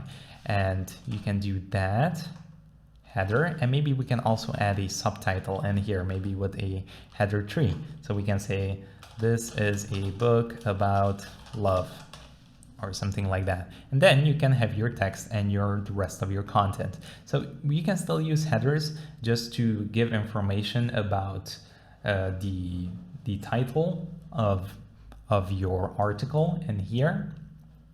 And also we saw that we can reuse articles as well. We can reuse sections as well. Those figures that we saw. Footer cannot, you only have one footer usually. And main can be only used once as well to represent the main content of your website. Okay, but we're gonna get more practice with this. Okay, I'm not gonna go too deep into this. And yeah, let's continue. Let's keep going, and soon the fun will begin. Hey, congratulations, you have reached the end of the first section. We have finished HTML and we can start with CSS, and this is where things are gonna get fun in just a bit. So the last thing I really want to cover is HTML entities, and this one's very simple. All it is basically characters that you might not have on the keyboard that you want to add in your HTML code, and also certain characters that might break your HTML code if you add it. So for example, on this HTML entities title, I want to add a lesser than sign at the end. Okay, maybe I just want to add it for some reason. Well, if I do that here, it's gonna break the code because this is reserved as a tag, right? This is how we create tags, and the HTML is going to think that, oh, we're trying to add another tag here and it's not complete. That's why we're getting that red underline. So we cannot do that. We cannot add this tag without messing up our HTML code. So what do? We use HTML entity characters. And you can find this, you can look it up online, because there's certain codes that you need to add here to add those characters. So I'm going to show you one. Here is the character for the lesser than sign. It looks like this, and symbol, and then you have LT. And if I save this, as you can see, it appears on the screen. So if you want to look for these specifically, you can just search up a huge list of HTML entities, and you can just copy and paste them. You don't need to, please don't remember these, because there are a lot of them and there's really no point to it. So a lot of them can start with and symbol. So let me show you. So if I go here, we can do the and symbol. I'm not sure if it gives you some kind of autocorrection. Actually, look, it does. All you have to do is add the and symbol and then hold Control space. And when you do that, as you can see, it kind of gives you a short description. Actually, some of them, they're not even clear, I believe, only if I click on it. So yeah, okay, so if you go down with your arrow, then it displays all the characters, each of them what they mean. So there we go. So maybe you can go through of them like this, but I still don't recommend. Maybe I want to add a copyright symbol. That one is actually very simple. You can just say copy like this and hit save, and there we go. We have our copyright symbol. So very simple. These are HTML entities. If you ever find yourself in need of using a character and it might break your HTML code, then search up HTML entities or special characters like the copyright sign that you might use on a website, or maybe euro or pound and things of that sort. If you don't have that on your keyboard, search up the code for the HTML entity on that specific one and you should be good. Okay, that's it. Let's have some fun now. Let's start with CSS. It's gonna be awesome. Okay, so we have successfully passed through the boring stuff, as some people might say, because hey, we just have text on the screen. That's not exciting to anyone. maybe some old people, but let's not say that. So in the next section, we're actually going to take a look on how we can style things, how we can create layouts, how we can make things look pretty. And this is where web development starts getting fun. So let's get going. We have finally arrived to CSS, the exciting part of this course. CSS is just a large monstrosity of a technology. You can do so many crazy things with CSS. You can start styling. Some people even created animations, like full-on cartoons with CSS, or like 3D looking objects, faking 3D models, and just a bunch of crazy stuff. But let's get started very simple for now. Super simple, just styling this red H1 that we have here. So before we start, I actually want to show you a few ways we can connect our CSS to our HTML. So there's 3 ways you can start styling your HTML. So first of all, what I want to do is actually get rid of this contact and just everything else. I don't want your message, Windows. Goodbye. Okay. So the first method is to directly style the element using an attribute. So I can go directly to the element and style it here. So the way you do that is you add an attribute of style like this. And if you hit enter, you can choose from all of these different styles. The one we're going to look at is color. So let's do this, color, and let's choose one here. Crimson, why not? So as you can see, the syntax kind of looks like this. You say color, then you have a colon, then you give it the name, and then you do a semicolon. And that's it. If we hit save, boom, there we go. We have our red color. Yay, awesome. Okay, so is this a good method to do it? Not really. There's 2 problems with it, I would say.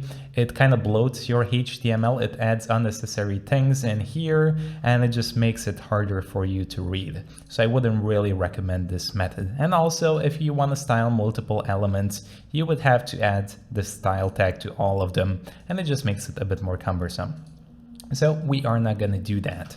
Let's get rid of it like this. Perfect. The second way you can do is you can go all the way down here and you can add a style tag like this, and you can hit tab, okay? And in this style tag, you can start styling your CSS. So I'm gonna show you a quick way we can select it, but I'm gonna cover this in a later video. Here you can do something like this, color red, all right? Hit save, and as you can see, we have the color red. This is a bit of a better way, just because you're not really adding anything on top of the HTML elements, but it's still not a super nice way because we're still adding both HTML and CSS in the same file. So it can get quite large after a while, and it's just not as nice.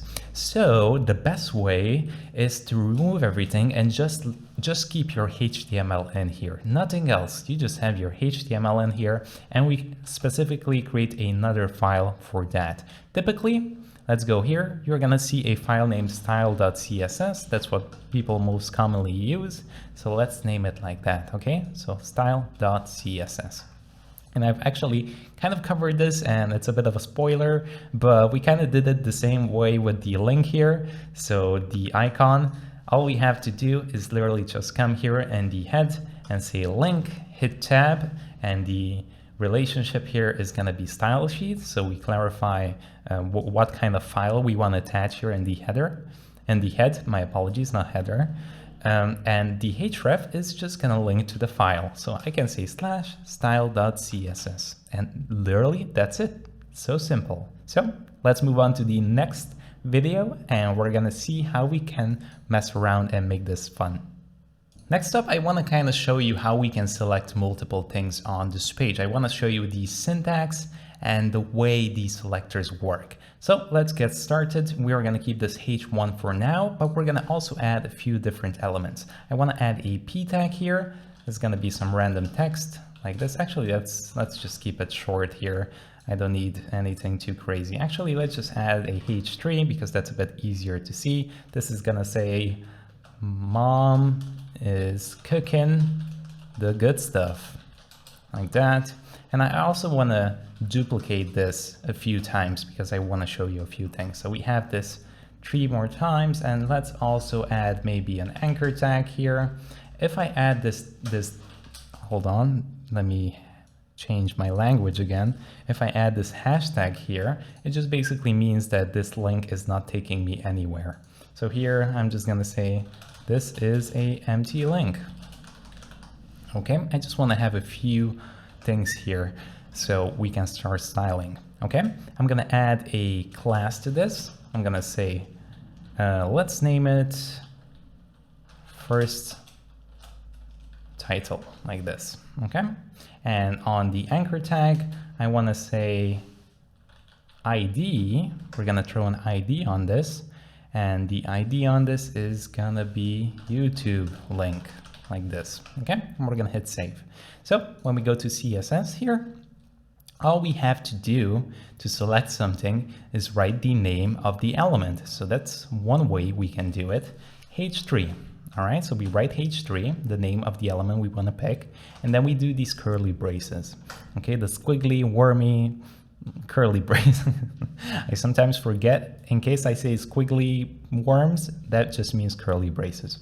Okay, so we just open it up like this, and all these styles that we add will be in here. So everything that I want to add to this H3, this header tree, will be inside here.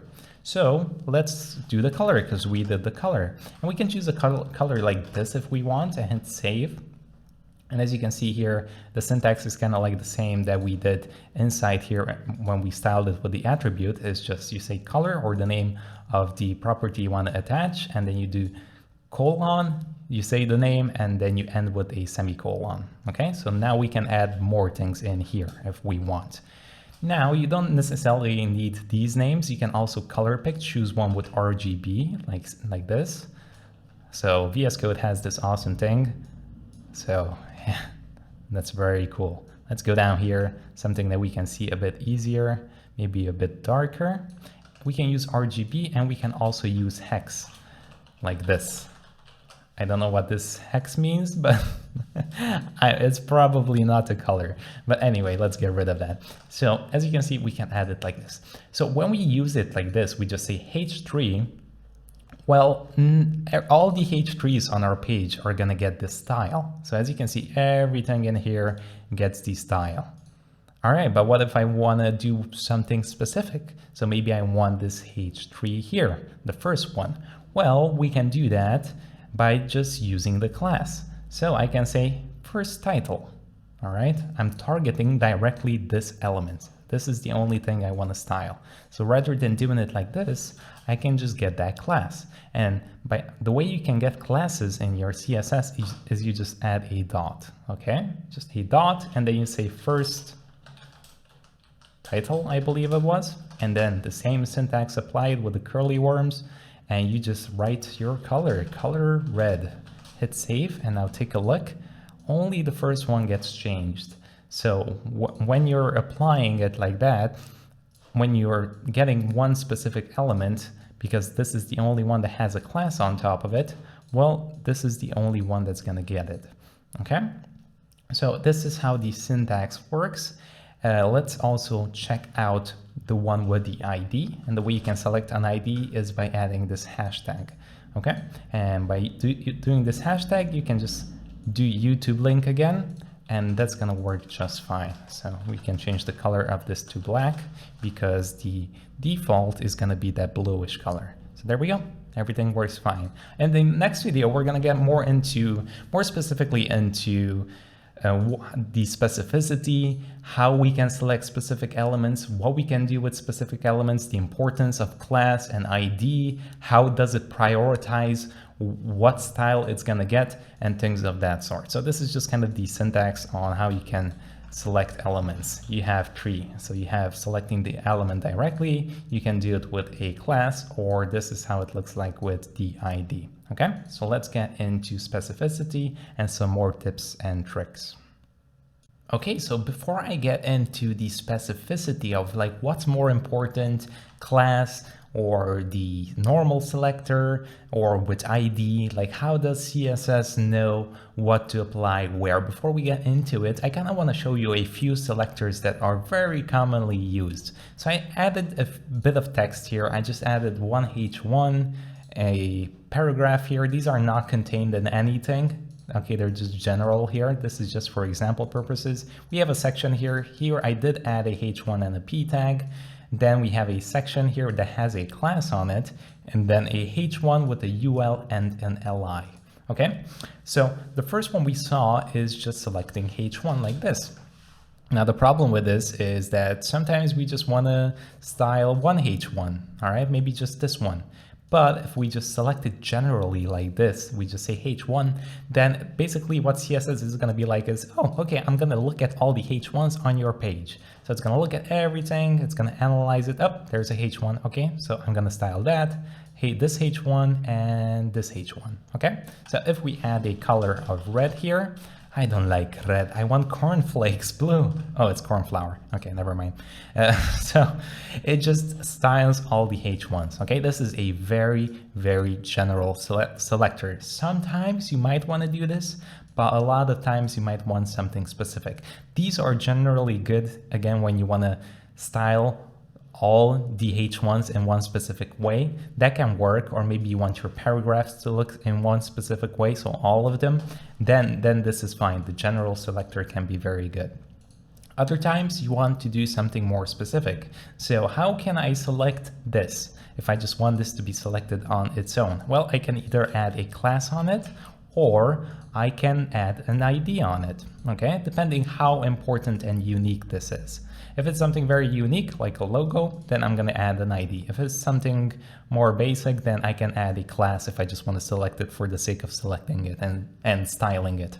But sometimes you might have one here, like in this section, and this section might also might have a class on it, I apologize, but not necessarily. But for this one, let's just add a class of, this is just a random section, okay? Let's name it a random section that we might have on the page. Sometimes when you might just have one here and you want to select it, you can actually access that with the section. So take a look. I can actually chain together multiple words here. I can say, I want to get that random section, and in that random section, I want to style the H1s. Okay, so I just write the class and H1. Okay, so the way CSS looks at this is, okay, let me get all the H1s. It looks at all the H1s, and then it's going to be like, okay, but only the H1s in the random class. So now if we add a color to this, let's do dark magenta, then it's only going to style that one. As you can see, only this one gets styled because it takes a look at the random class and only the H1s in the random class. Now, obviously, if you have more H1s in this random class, it is going to apply to it. Sometimes you might want that, sometimes you might not. It kind of depends. Sometimes you might have divs wrapped around these like this to avoid running into that issue, and then you might have multiple H1s here. Then you would select the div and the H1, or you might have a class specifically added to this. So main title maybe or something, and then you could select main title H1. So it kind of depends on how your HTML looks like. So you're gonna get most of the experience out of this when we're actually building out some projects. Okay, but those are a few ones.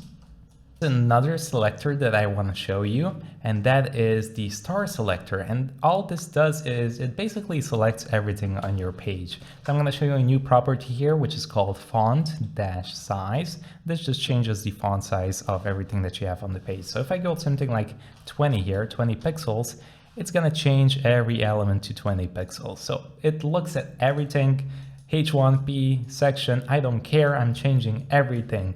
So this is the star selector. This is greatly used if you maybe want to get rid of some basic styling that is usually provided on elements. So as you can see, the spaces that the H1 has and the paragraphs and things of that sort, sometimes you might want to just get rid of everything because every browser kind of behaves differently. So what you would do is you would remove all these spaces and everything, and then you would add it on your own where you want, just to have a bit more control. So this can be used greatly, and is used actually in almost all projects. Let me show you two more selectors that you might encounter. One is maybe sometimes you want to target On this h1, I added the class of my list. Sometimes you want to target something that's below it. So in this case, if maybe I have the h1 selected, I can target something below it, like this ul. The way I can target something below is by adding a plus symbol. So I can get the my list, I can get that h1, and if I add a plus, I can select that ul below it. Okay, and then here, let's introduce a new one. Maybe I want to get rid of the style on those dots on the unordered list. We can add a list style, whoops, and we can say none and hit save. And as you can see, that gets rid of that. So anytime you want to target something below, you can have the element above selected and you can target it with the plus. In this case, h1, you need to add h1 plus p, and it would select this p tag. Okay. Another way we can select elements is maybe I have this list here and maybe I don't have a class on it or anything. And maybe I have another list out here. Maybe I just have some list laying here. I mean, normally you wouldn't have this anyway, probably just list laying here, but you might have it on a different side of your page. So what we can do is I can select the lists that are specific to a UL. Okay, so I know that I just want to select the list that belongs specifically to a UL. So what we can do is we can say we can say UL that has lists in it like this. And if I change the color of this to, let's do, what shall we do? Fuchsia. Hit save. As you can see, it only changes the LIs that belong to a parent that's the UL. So whatever is the parent, so the big element that holds all of these small LIs, are the only elements that are going to be applied to. So like this. Now, again, this, you might probably also have it in a UL to be semantically correct. So this wouldn't work. But what you might have is a class on top here. So let's say this is my navigation or something, nav links like this.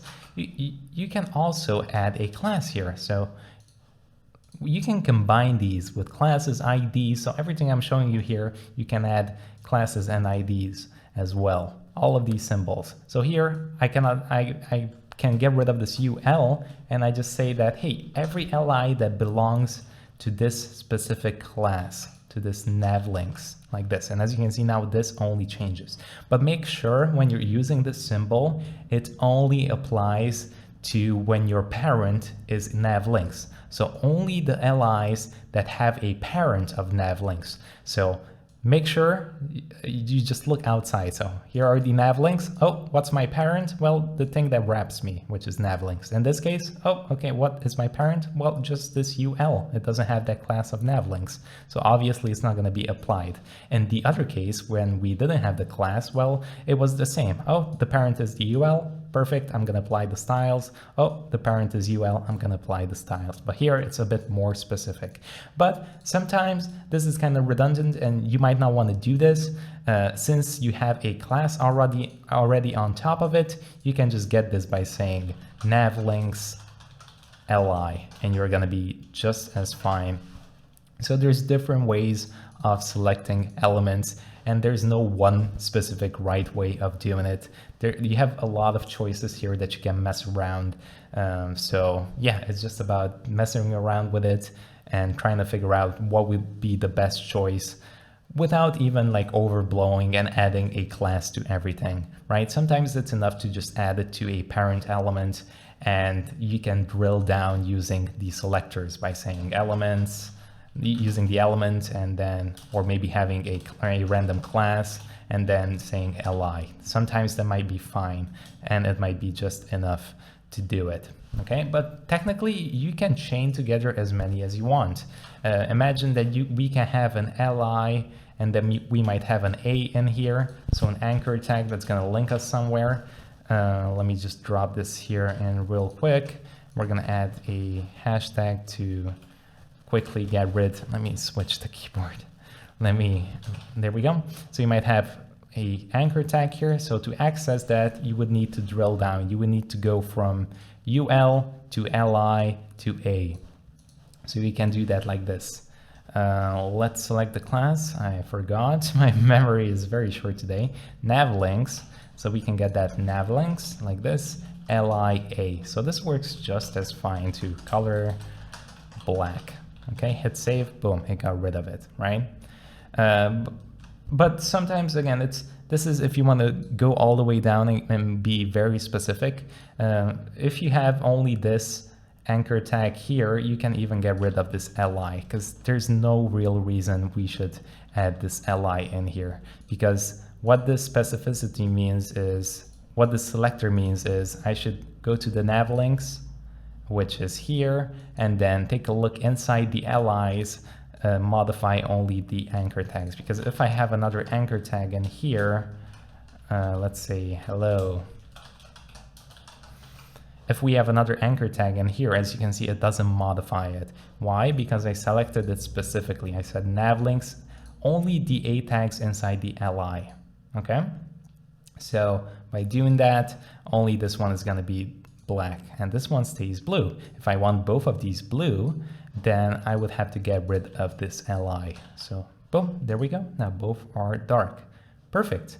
So those are a few ones. We can also select elements by their number, where they are positioned inside a group here. So I'm gonna clean this up a bit to make this a bit more simple to read. So let's get rid of everything. I'm just gonna get a UL here, and I'm gonna add a few LIs. LI, hello, and then we're gonna duplicate these a few more times, okay? So the way we can do this, I'm gonna add a class of links in here. We can get rid of everything. We can select those links like this. Again, if we add a style here, color red, it's basically gonna apply everything. So if you add just a color red to this or something, it's gonna apply the color red to everything that you have inside here. Okay, but maybe I wanna do something specifically to only one. So what we can do is, with this links, so the class, the big UL that we have, we can select a specific number in here, right? So on the position, that's what I'm trying to say. So this would be 1, 2, 3, 4, 5, right? The numbers of the elements and their positions inside this UL. So the way we can do that, if I want to select one specific one, we can say links like this, and then we can add a colon like this and say end child, all right? And here we can provide the number. If I want the first element inside this links, I can say 1, and then I can say color red. I don't like this red. I need to change it. It's so awful. Blue. God bless. Okay, there we go. So if I say ends child 1, so if I say ends child 1, as you can see, everything gets turned into blue. Well, why is that happening? Well, we need to add specifically what element we want to target, because right now we just say, hey, the links ends child 1, which is only one. We only have one class of links. So what I need to say here is, in the links, the li, the first li with the ends child. Okay, so let me change the color of this because it's, again, hard to see. So as you can see, I need to write the class that we want to take a look at, and then the li, and which li in this list of groups. Well, the first one, so ends child 1. If I want the third one, I just write 3. And let me make this clear why that happened. So if I go back here, this happened. As you can see, nothing applies now, but if I say 1, it applies. And the reason why this is happening is because we only have one class of links. So it takes a look here and adds that color to everything basically that we have in this links. But if we have 2 of these, then take a look. If I do 2, it only applies to this one. If I do 1, it only applies to this class. So we strictly looked at the classes, the links class, when it came to the ends child. And not the li or something else more specific, okay? So that's why when we added 1, it just applied the color to the whole thing, because it was like, okay, well, I just apply. You can read it like this: links, color, blue. That's basically what happened because we had one. So this had no effect on it. But if we have multiple ones like this, like 1 and 2 links, then you can specifically select 1 or 2 of these. All right, so let's get rid of this. We're only going to keep this one, and let's change this back to li, and we are specifically selecting the second one. Okay, here is where we are going to understand CSS way more, how it works. My throat hurts a bit, so I apologize if you're not gonna hear me in a bit, but I need to take a break a bit after this one. But you're not gonna know that because, yeah, you can just watch the next video and it's like, oh, 3 days passed. Okay, anyways, let's move on. So I kept this as simple as possible. I just have a H1 here and a P tag. Okay, so take a look. If I select that H1 and I change that color to coral, okay, we have that nice coral color. What happens when we write H1 again here and we say color cornflower blue? Well, the color changes to cornflower blue. Why is this happening? Well, CSS works from up to down, okay? It reads the first one, it says, okay, H1 should be coral. And then goes, and gets to H1 again and says, okay, color should be cornflower blue. So the last style always gets applied. Okay, if we select the same thing, the one further down is the one gonna be applied. So if I write H1 again and change this again, it's gonna change. Cyan, okay? So it's cyan now, but if I move this up here, well, cornflake is gonna, cornflake? I keep saying cornflake. Cornflower blue is gonna be the one that's gonna be applied to, okay? However, okay, so we know that it goes from up to down and the last one gets selected. Okay, what happens if I add a class to this? I'm gonna say class of header, okay? And then we go in here and I just write header and we change the color to cornflower again, like this.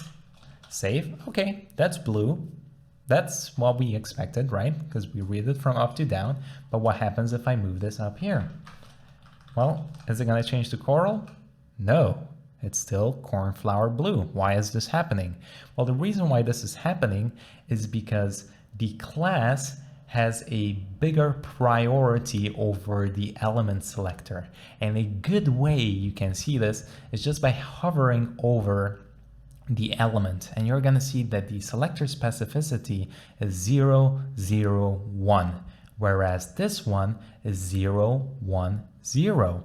So the one further on the left is gonna be more and more important. Okay, so this is 0, 0, 1, this is 0, 1, 0. So what is 1, 0, 0?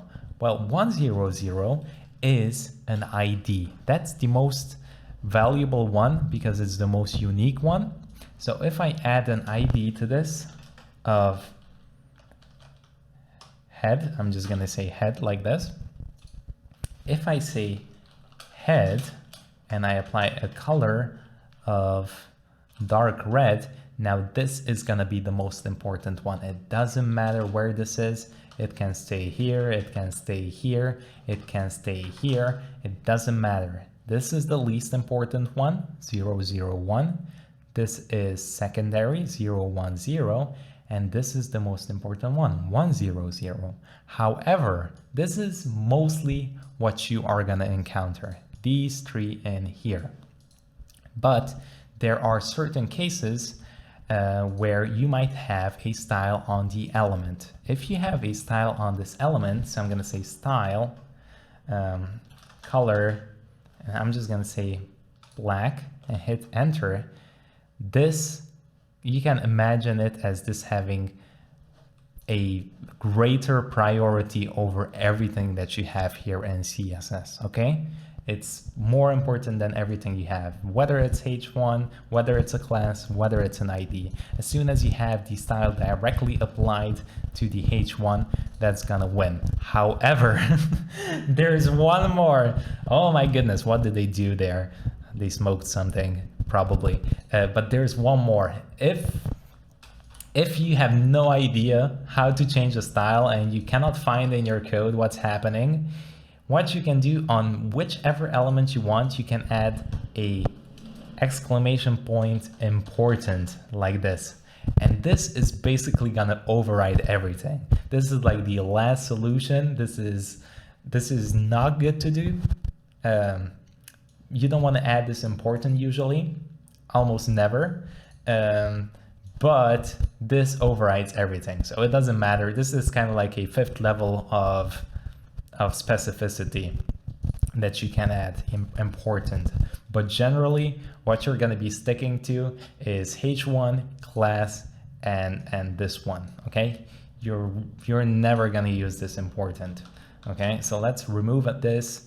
You're better off trying to figure out why this important is not working, right?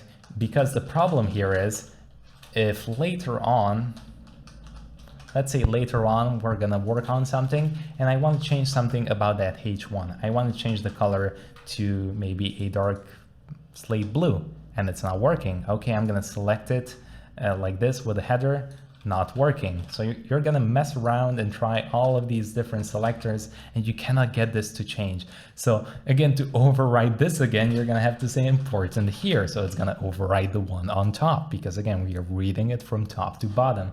So it gets really messy. So try to ignore this, try to ignore styling it with important and also ignore styling it in the H1 here. The only ones you should be sticking to are normal selector like this, class and ID, and that's gonna make everything super clear on which is how important, okay? Even if you have multiple classes, the one that's below is still the one that's gonna apply.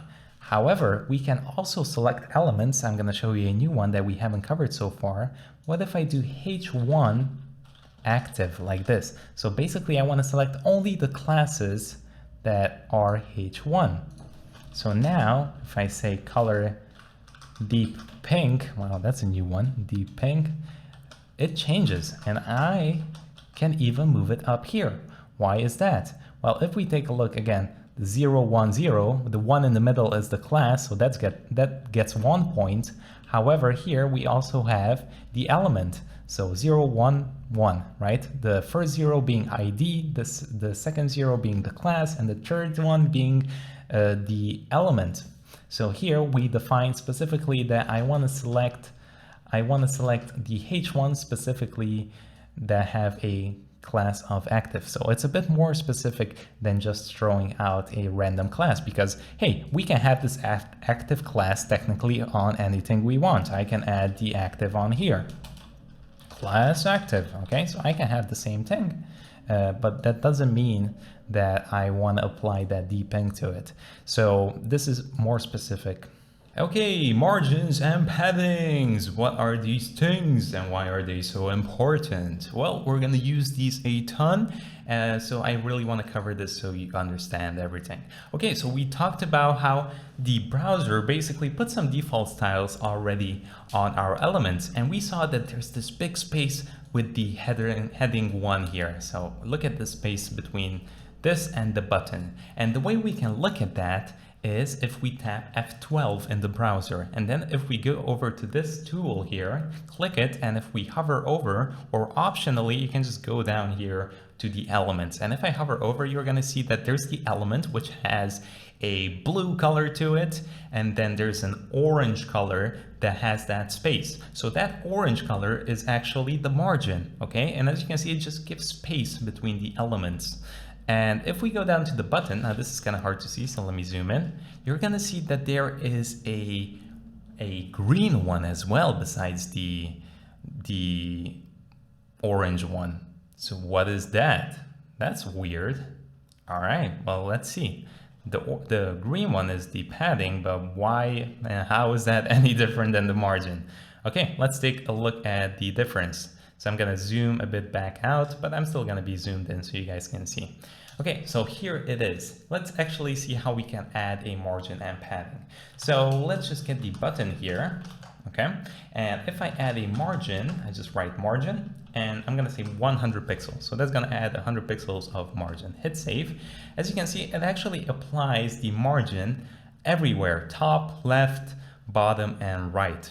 Okay, so if you just say it like this, margin 100, that's going to add space up, left, bottom, and right, everywhere. All right, if we change this to 50, you can see that as well. If we check here, you're gonna see that that orange grew a ton. Okay, so that's cool. But what happens if we add a padding? So if I add a padding of 50 pixels, that's gonna grow the element, but it's gonna be the inner space, as you can see. So if we take a look again, as you can see, the element itself grew. Okay, so that's the difference between padding and margin.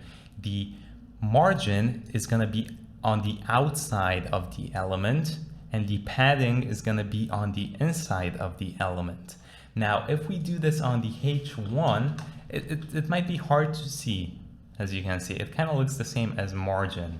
So if I change this to margin 2, it looks identical. However, this gets changed a bit as soon as we start adding a background color. So take a look. On the padding, if I add a background color of crimson, as you can see, this is the size of the element. And if we click on this button, you're gonna see that if I hover over the H1, look how large this H1 got. Okay, this is gonna be the inside space. However, if I change this to the margin, then the element itself is gonna stay the same size and it's just gonna add the spacing outside. Okay, so let's take a look, and there we go. Look at that, that just gives the empty space. So that's all you have to remember. Margin is gonna add the space outside, and the padding is gonna be on the inside. Okay, that's the only difference. Now let's see different ways that we can add paddings and margins. I apologize. So this is the first way we saw. If we just add 50 pixels like this, and that's gonna apply it everywhere on each side. However, if I add another value here, let's actually do this on the button, because it's gonna be a bit easier to see. Button, hit save. And what I'm gonna do is change this to padding, just because it's gonna be a bit easier to visualize. Okay, so we have 50, 50, 50, 50. If I add another value here, let's say 20 pixels, then what's gonna happen is, as soon as you have two values, the first value is gonna be applied to top and bottom, and the second value is gonna be applied to left and right. So here we have 50 on top, 50 on bottom, and here we have 20 on left and 20 on right.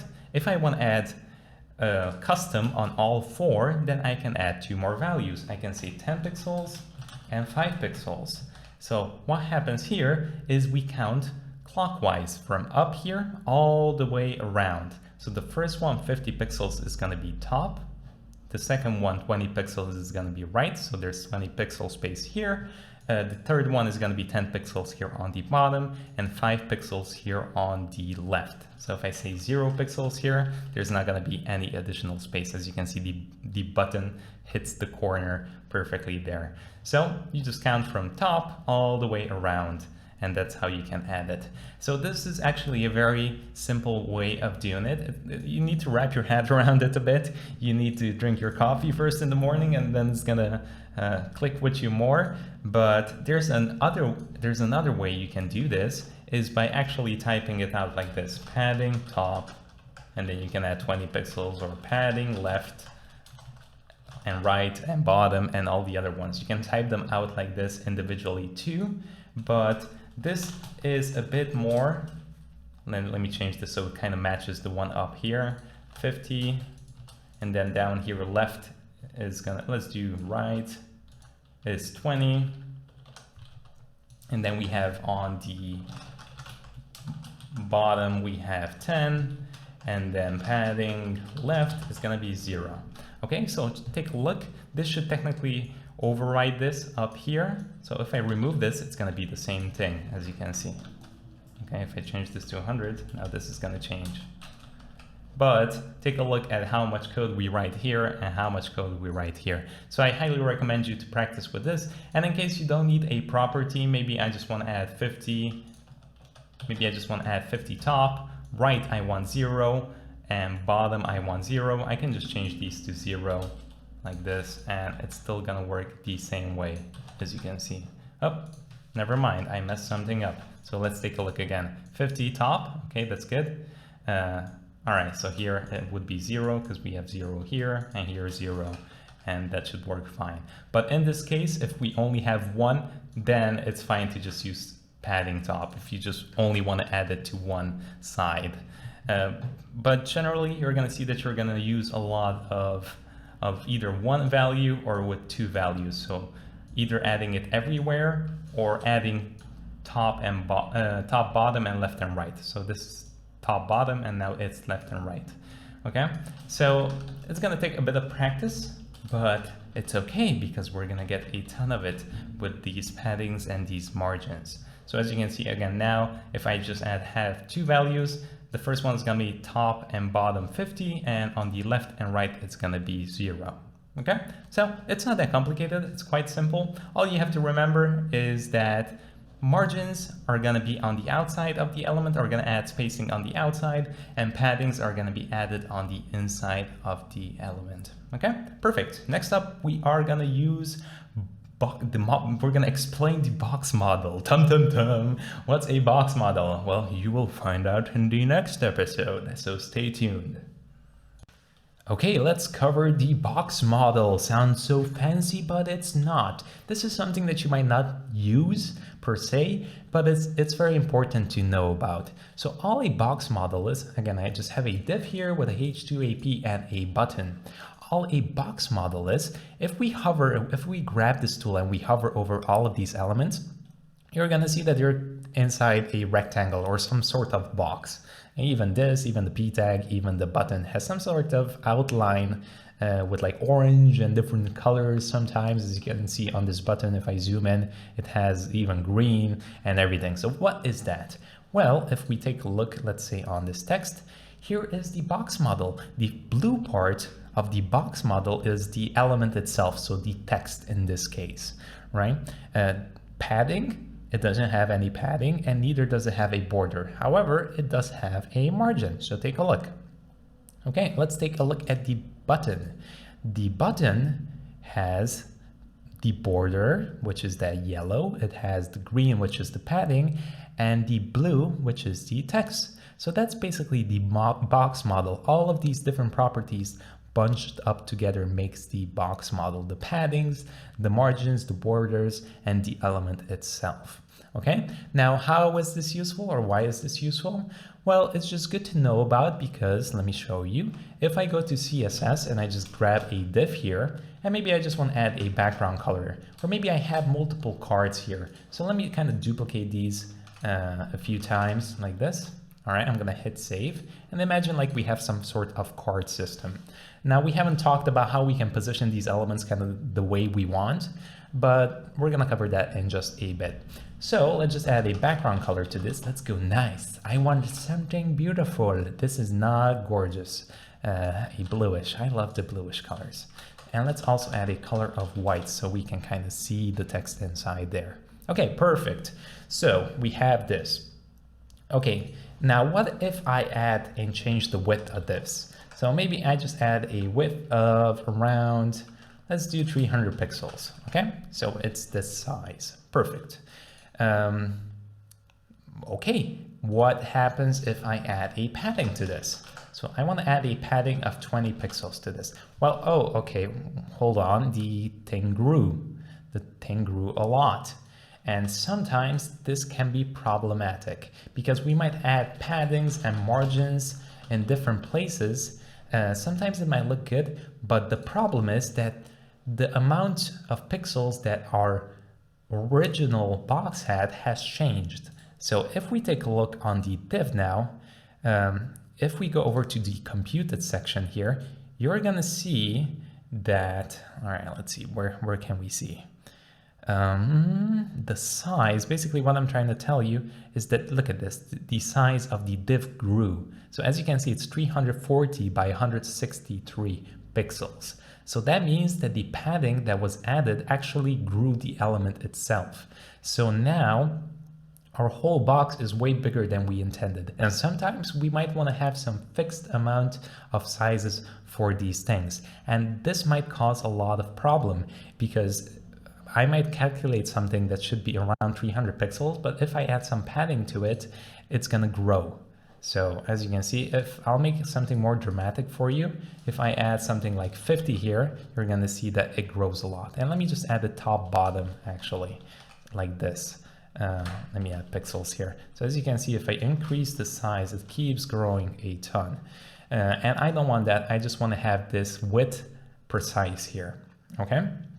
And we can also do this by, take a look. I'll give you another example. Maybe I add a width of 100%. Like this, okay? Perfect. Let me close this up. But take a look.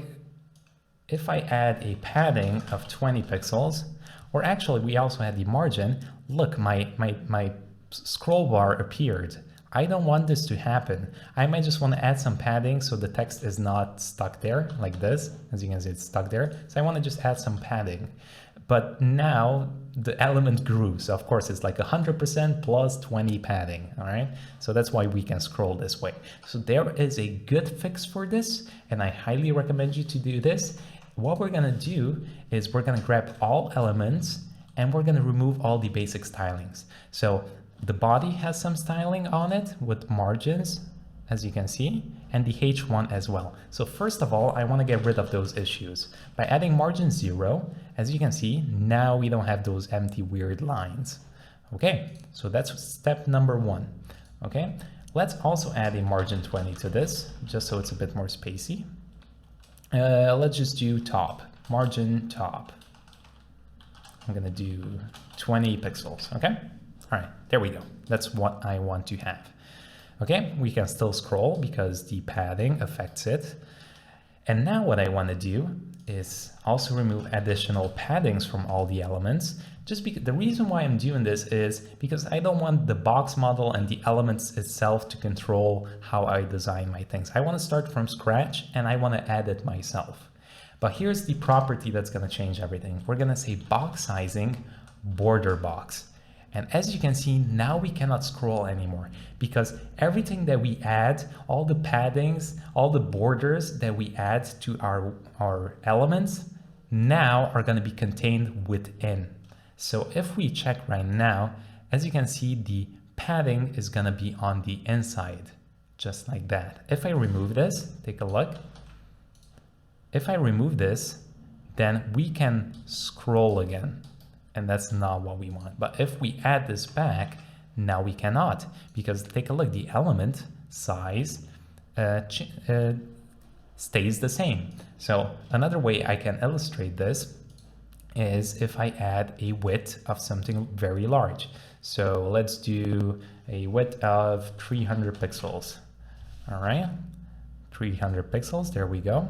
I cannot see this, but it's okay. So let's take a look at the size of this. If I close this up, oh, never mind, I messed it up. I didn't close this. There we go. Now our element is 300 pixels long, exactly how I want. Even with the padding, it's not going to be a problem. But when I start removing this box size, as you can see, it grew a bit and now it's 340. So that's a simple example that I wanted to show you that can mess it up, like the scroll thing, where you might add some paddings and then you're like, why can't I scroll on my website? Or why is my CSS behaving the way it is? It's because the box sizing is set by default on content box, all right? And this can give us trouble because it's going to set the padding and everything and the borders on the outside. So I'll show you again. I'll show you another property with border. We can add a border of 3 pixels. The second property is going to be solid and we're going to say black.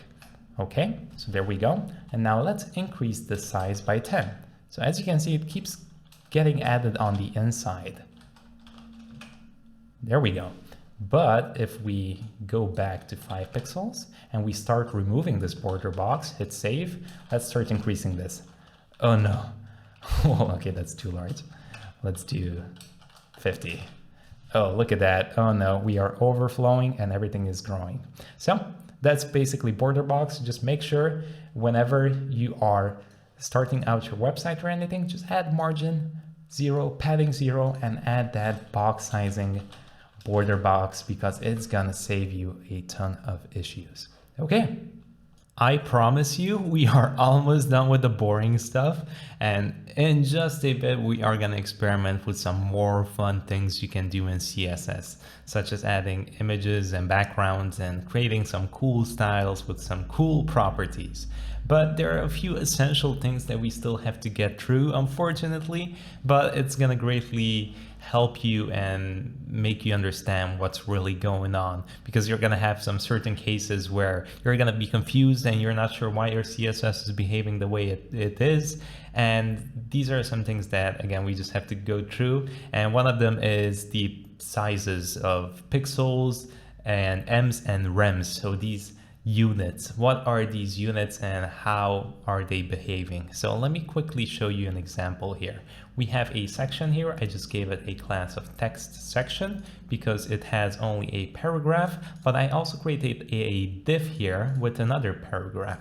Okay, so typically we've seen pixels, and that's like most common. Pixels are everywhere. When they get the new iPhone gets announced, they tell you how many pixels per inch they have. So everybody knows pixels. So let's take that class and let me kind of show you something.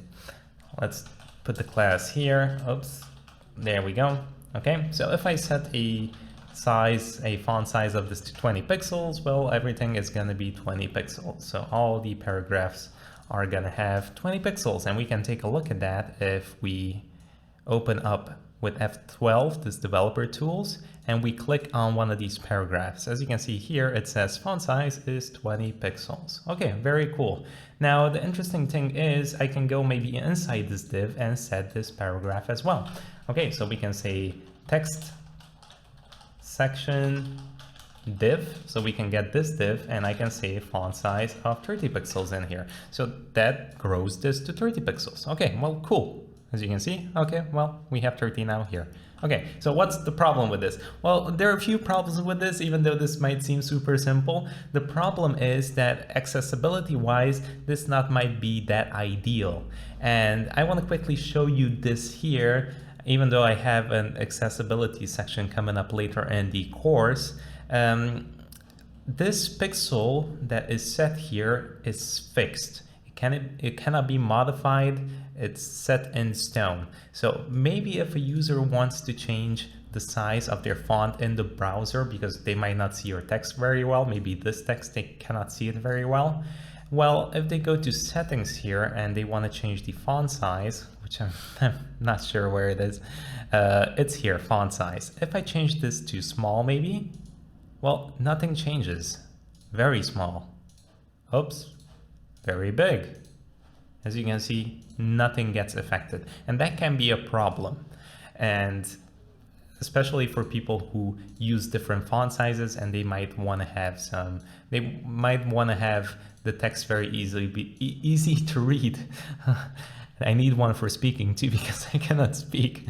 So accessibility wise, pixels is not that great of an idea. Also, it's not a great idea for responsive design because you have a fixed set of value here. You have 20 and 30.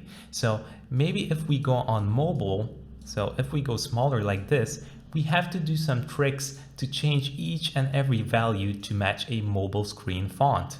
So we might have to modify this section and this section to get the results we want. Again, we're gonna get into that in later a bit when we cover media queries, which basically just allows you to change all your elements based on the size of the screen. So basically when you go to mobile, you can change the font sizes, you can change the styles, the colors, and everything else.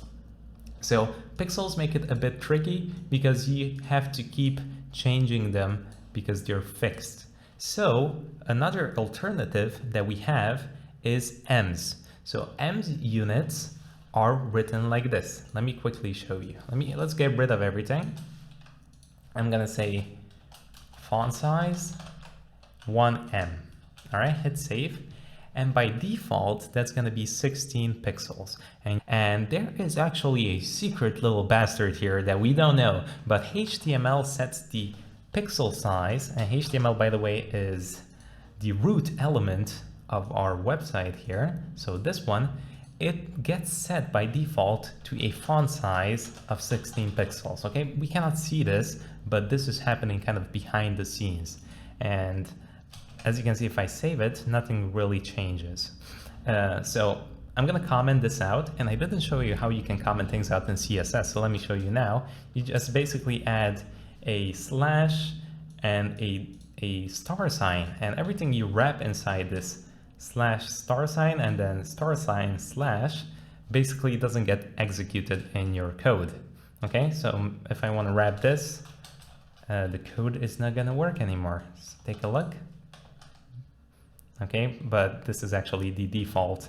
So if I change this to something like 10, nothing happens. Okay, so let's go back. Let's get rid of this. All right, so it's 16 pixels. Very cool. So if I want something like 24, I can set it to 1.5, right? And then we get 25 pixels. There we go. Okay, now the cool thing is, if I did that calculation correct, you do 16 times 1.5 and then you get... Excuse myself. Excuse me. All right, okay, we good. It's 24, it's 24. Okay, so basically you multiply everything by the element that you have, so the parent element. So M's basically take a look at the parent element, but I want to show you where it gets a bit tricky. If I go here and I want to say, maybe I want to have a font size, and I'm going to say 1.5. Okay, it's going to be the same font size, this one, which is kind of useless to add, to be honest, because we already defined it up here, but I just want to show you the difference. Okay, so basically I'm going to add it to this p tag, so in the div and this p tag. If I add a 1.5 m, well, why is this bigger now? What m does is it takes a look at the parent element. So it takes a look at the parent element and it multiplies it. And then this parent element takes a look at its parent element and then multiplies it.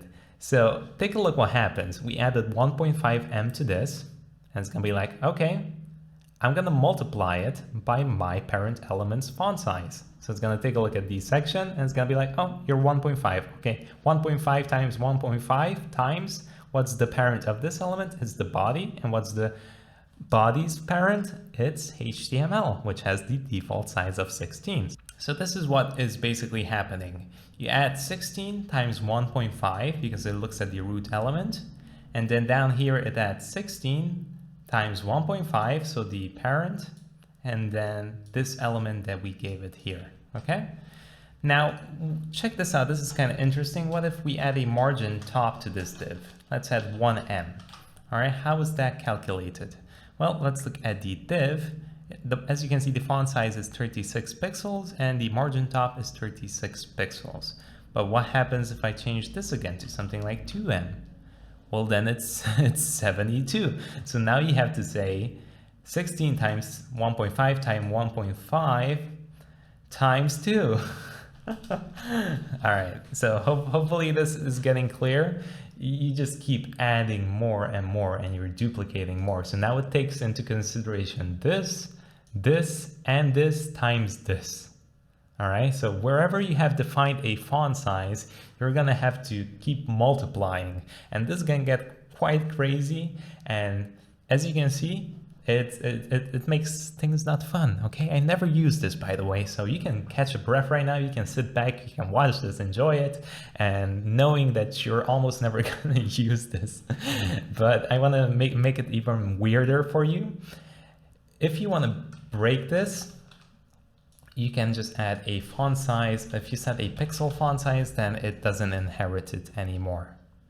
Okay, but if we change this to a font size like this, and then we add an m unit, so margin top, let's do 2 m's again. Now it's gonna inherit only this one. We're not gonna be doing the multiplications anymore, because if we set a pixel here, it's gonna destroy that inheritance. It's not gonna take a look anymore at the parent div and the parent of the parents div. So now it just looks at, okay, it's 20 pixel times 2, okay? Oh my goodness, this is so confusing. Okay, don't worry, because we have a new unit here to the rescue. We have something called rem. And the only difference between the rem and the m is that we are not going to inherit from parent to parent to parent. We are only going to inherit from one single one, which is the root parent, which is this HTML element. So when we set a rem, it's only going to take a look at this HTML font size. Okay, so let me show you how this clears everything up so simply. We can go to the text section, and maybe I want this to have 16 pixels. So I can set a font size of 1 rem. If I hit enter, we can take a look. This has 16. So if I want 24, I put 1.5. Okay, so now it's 24. Okay, but maybe on this one, I want to change it to something bigger, or maybe accidentally I put it the same size, 1.5 rem. It doesn't matter because this one exclusively looks at the HTML and this one still exclusively looks at the HTML, so only at the root. We don't have to worry about taking a look where this thing is nested, where is it here, is it there, it doesn't matter. You're always gonna know that whatever rem you put here is always gonna be relative to the font size of the HTML, which makes it actually super easy. You know why? Because we can modify this HTML. So if I remove this HTML, I can set a specific font size here so that this rem calculation is going to be easier, because right now 1.5 rem is kind of tricky to calculate, right? You have to say, okay, so what's 16 times 1.5? So that can get a bit annoying. So what we can do is set a percentage here, which is 62.5, I believe 5%, like this, which is going to give us exactly, 1 rem is going to be exactly 10 pixels, as you can see here. 1.5 is exactly going to be 15 pixels. So this way we can style everything the way we want. I can come here, if I want this to be 16 pixels, I can just say 1.6 rem, boom, we have 16. Maybe on this div I want 24, I can say 2.4 rem. Boom, everything is the way I want. There is no weird things happening with inheritance. Nothing is going crazy. And the best part is I still have my accessibility here. So if I want to change the font size of this to something bigger, like large, it's going to affect it. It's going to work perfectly fine, very small. As you can see, things work perfectly. And this is going to be extremely easy to also make the text responsive. So when we resize the screen, we don't even have to add those media queries that we're going to see later on. We can just mess around with these in a specific way. Again, when we're going to get to the media responsive websites, we can make this responsive very easily. Okay, so highly recommend you to use rem. Highly recommend you to avoid pixels and ems. Ems might come into play, and even pixels, but very rarely. I really want you to put a heavy focus on using rems. So just set your HTML font size to 62.5, and that way it's very easy to add the numbers here, because 1 is going to be 10, so 1.5 is going to be 16, 2.4 is going to be 24. Okay, so those are rems, ems, and pixels. Wow, awesome. Okay, can we do some fun stuff now? I think the time has finally come for us to actually build out something nice for once. So let's look at borders, and we're gonna create a nice looking button for once, okay? So by default, if you're gonna put a button on the screen, let's say sign up, it's gonna look so ugly. Take a look at that. What is that? Get it off my screen, please. That looks terrible. Okay, so we're going to take a look at a few properties that we can add to this to make it look very beautiful. So we can get the button here like this. And first of all, what I want to do is make this a bit larger, all right? Because right now it doesn't look that good. Okay, so what we can do is we can add maybe some padding and some margin to this. So first of all, I want to just add some margin so it's not stuck up there in the corner. So let's do something like, let's do 10 rems, okay? And hit save. All right, so it's a bit kind of there. 20, okay, there we go. So we have the button positioned there. Perfect. So next, what I want to do is add some padding to this, because the button right now is kind of small. So the way we can do that is we can say padding. And we can add a padding of, let's experiment, top and bottom. I don't want it to be that high, so I want to say 2 rem. And on the left and right, let's try 4 rem. Okay, that looks way better. Perfect. Let me zoom in actually a bit. Actually, no, that's fine. Okay, so there we go. We have that. Now what I want to do is get rid of that background color because, oh my goodness, it's ugly. So the way we can get rid of it is we can say background color and we can say none. And as you can see, that doesn't work. So the one we actually need to use here is background. And when we hit save, it's going to get rid of it. Perfect. But we still have this ugly border on top. So to remove that, we can just say border and we can say none. And that's going to remove the border as well. However, if we want to have the border and we want to change it, here what we can do is we can add a size to it. So I can say 0.1 rem, and I can say, so this is the first property, the size. The second is going to be solid, which we're going to take a look at it in a bit. And the third one is going to be the color. So I can say blue and hit save. And as you can see, we have it right there. Now let's change this blue color to something. Let's also increase this a bit like that. And let's change this color. If we hover over it, sometimes it doesn't want to work. But let's get a nicer blue color. I like a purplish, something like that. A bit more vibrant. Let's add some color to this. Okay, perfect. So there we go. Okay, so this is the size, this is the color, but what is this? Well, solid makes the whole border full.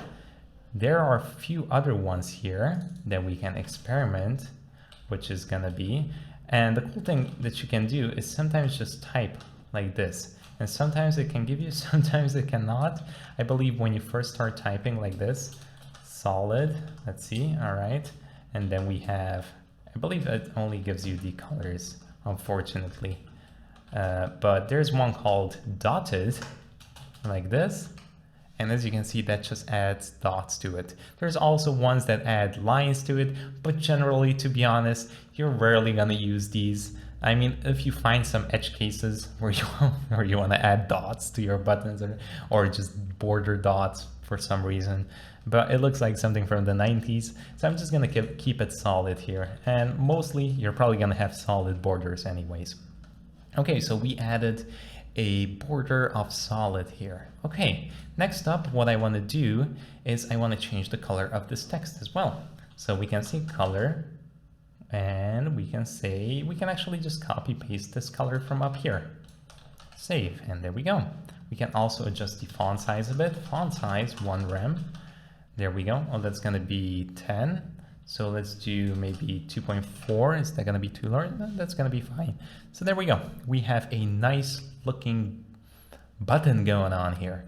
There's another property that I want to cover. Maybe you want to make these edges round a bit. You don't want this to be so boxy. So what we can do is add a border radius to this. And by adding a border radius, we can smooth this out and we can make it rounder. So if I add something like 1 rem, that's going to add 16 pixels of border radius to this. 10 pixels, I apologize. We have this HTML thing here that makes 1 rem 10 pixels, okay? So there we go. That makes it look way, way nicer. If you want to add specifically maybe to the top left or bottom left a border radius, you can also do border. Let's do left, top left radius, all right? So this is going to be this one, top left, and you can add 2 rem here. So as you can see, that's going to make it even rounder for you. There we go. So you can do top left, you can do top right, bottom left, bottom right. But this kind of adds it to all of it, which mostly this is what you're going to use anyway.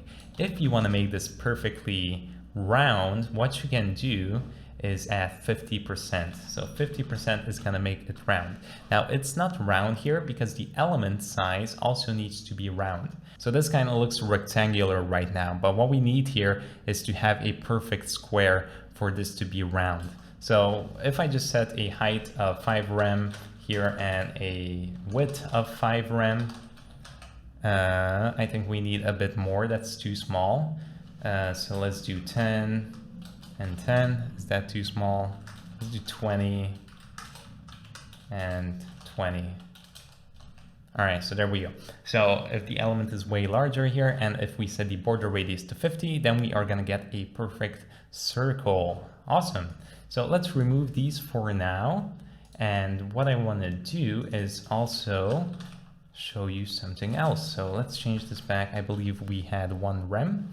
We can also change this button if we want to make it full. We can add a background of this color that we had up here. So let's add this color up here. But now the problem is that the text is, okay, we cannot see the text. So we need to change this to white. So there are two, all right, not to color, to white. All right, so there's two different styles of buttons there for you if you want to experiment. But yeah, that's how you can create a simple, nice looking button. Let's take a look at display block, inline, and inline block. So many of them. All right, what are these things? So we have noticed that whenever we start adding like a header, for example, so we can say that, yeah, and hit save, we're gonna see that as soon as we hover over it, it's gonna take up the full width of our page here. Interesting. And the more interesting part is if we add another one and we're gonna say no, then this is gonna be dropped underneath. So some elements have a display type of block, which basically means that they're gonna take up the whole space here, the full width here, and they're gonna have a line break. So they're gonna drop the next element down below, okay? Now, if we get this H1 that we did, we can still add a height to it if we want. We can do, for example, like 2 rems to it. And let's take a look really quickly. Let's also add a background color to this. Background light gray. There we go, perfect. So let's increase the size of this because it was too small, 50. All right, so we can add some height to it if we want. That's perfectly fine. But there are a few elements that act a bit differently. So let me show you one. If I add an anchor tag down here below, and I'm gonna say link to my website. All right, hit save. So there we have. Let's copy this and add it again. Let's see what happens then. That's strange. The link is on the right. Why is this not on the bottom? So there are a few elements that are displayed differently. This is called displayed inline. And what it means is that it doesn't do a line break and it doesn't take up more space than the element itself. So if we add something else, another inline element, it's gonna be here, right next to it. And I can show you another one. We can do it with an image as well. That is an inline. So if we go back here, I'll just drop in an image of this green leafed, I'm not sure. If we go down here, and I'm gonna add an image, let's add the source of green leafed. So, okay, this is here. And you know what, this is a bit still too large, so I'm gonna change the size of it to height, 100 pixels, and width, why am I doing pixels? Let's do rems, let's do 10 rems and width of 10 rems. Hit save. All right, so it's way smaller now. Okay, take a look. This one is here as well. And if I duplicate this again, as you can see, this is still coming next to it. Now, if it doesn't have any space anymore here, it's probably gonna jump down. So let's do it.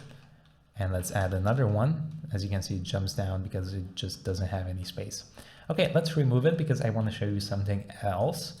So that's the first thing. The other interesting thing about these inlines is, let's take a look. Let's remove the image and add the anchor tag.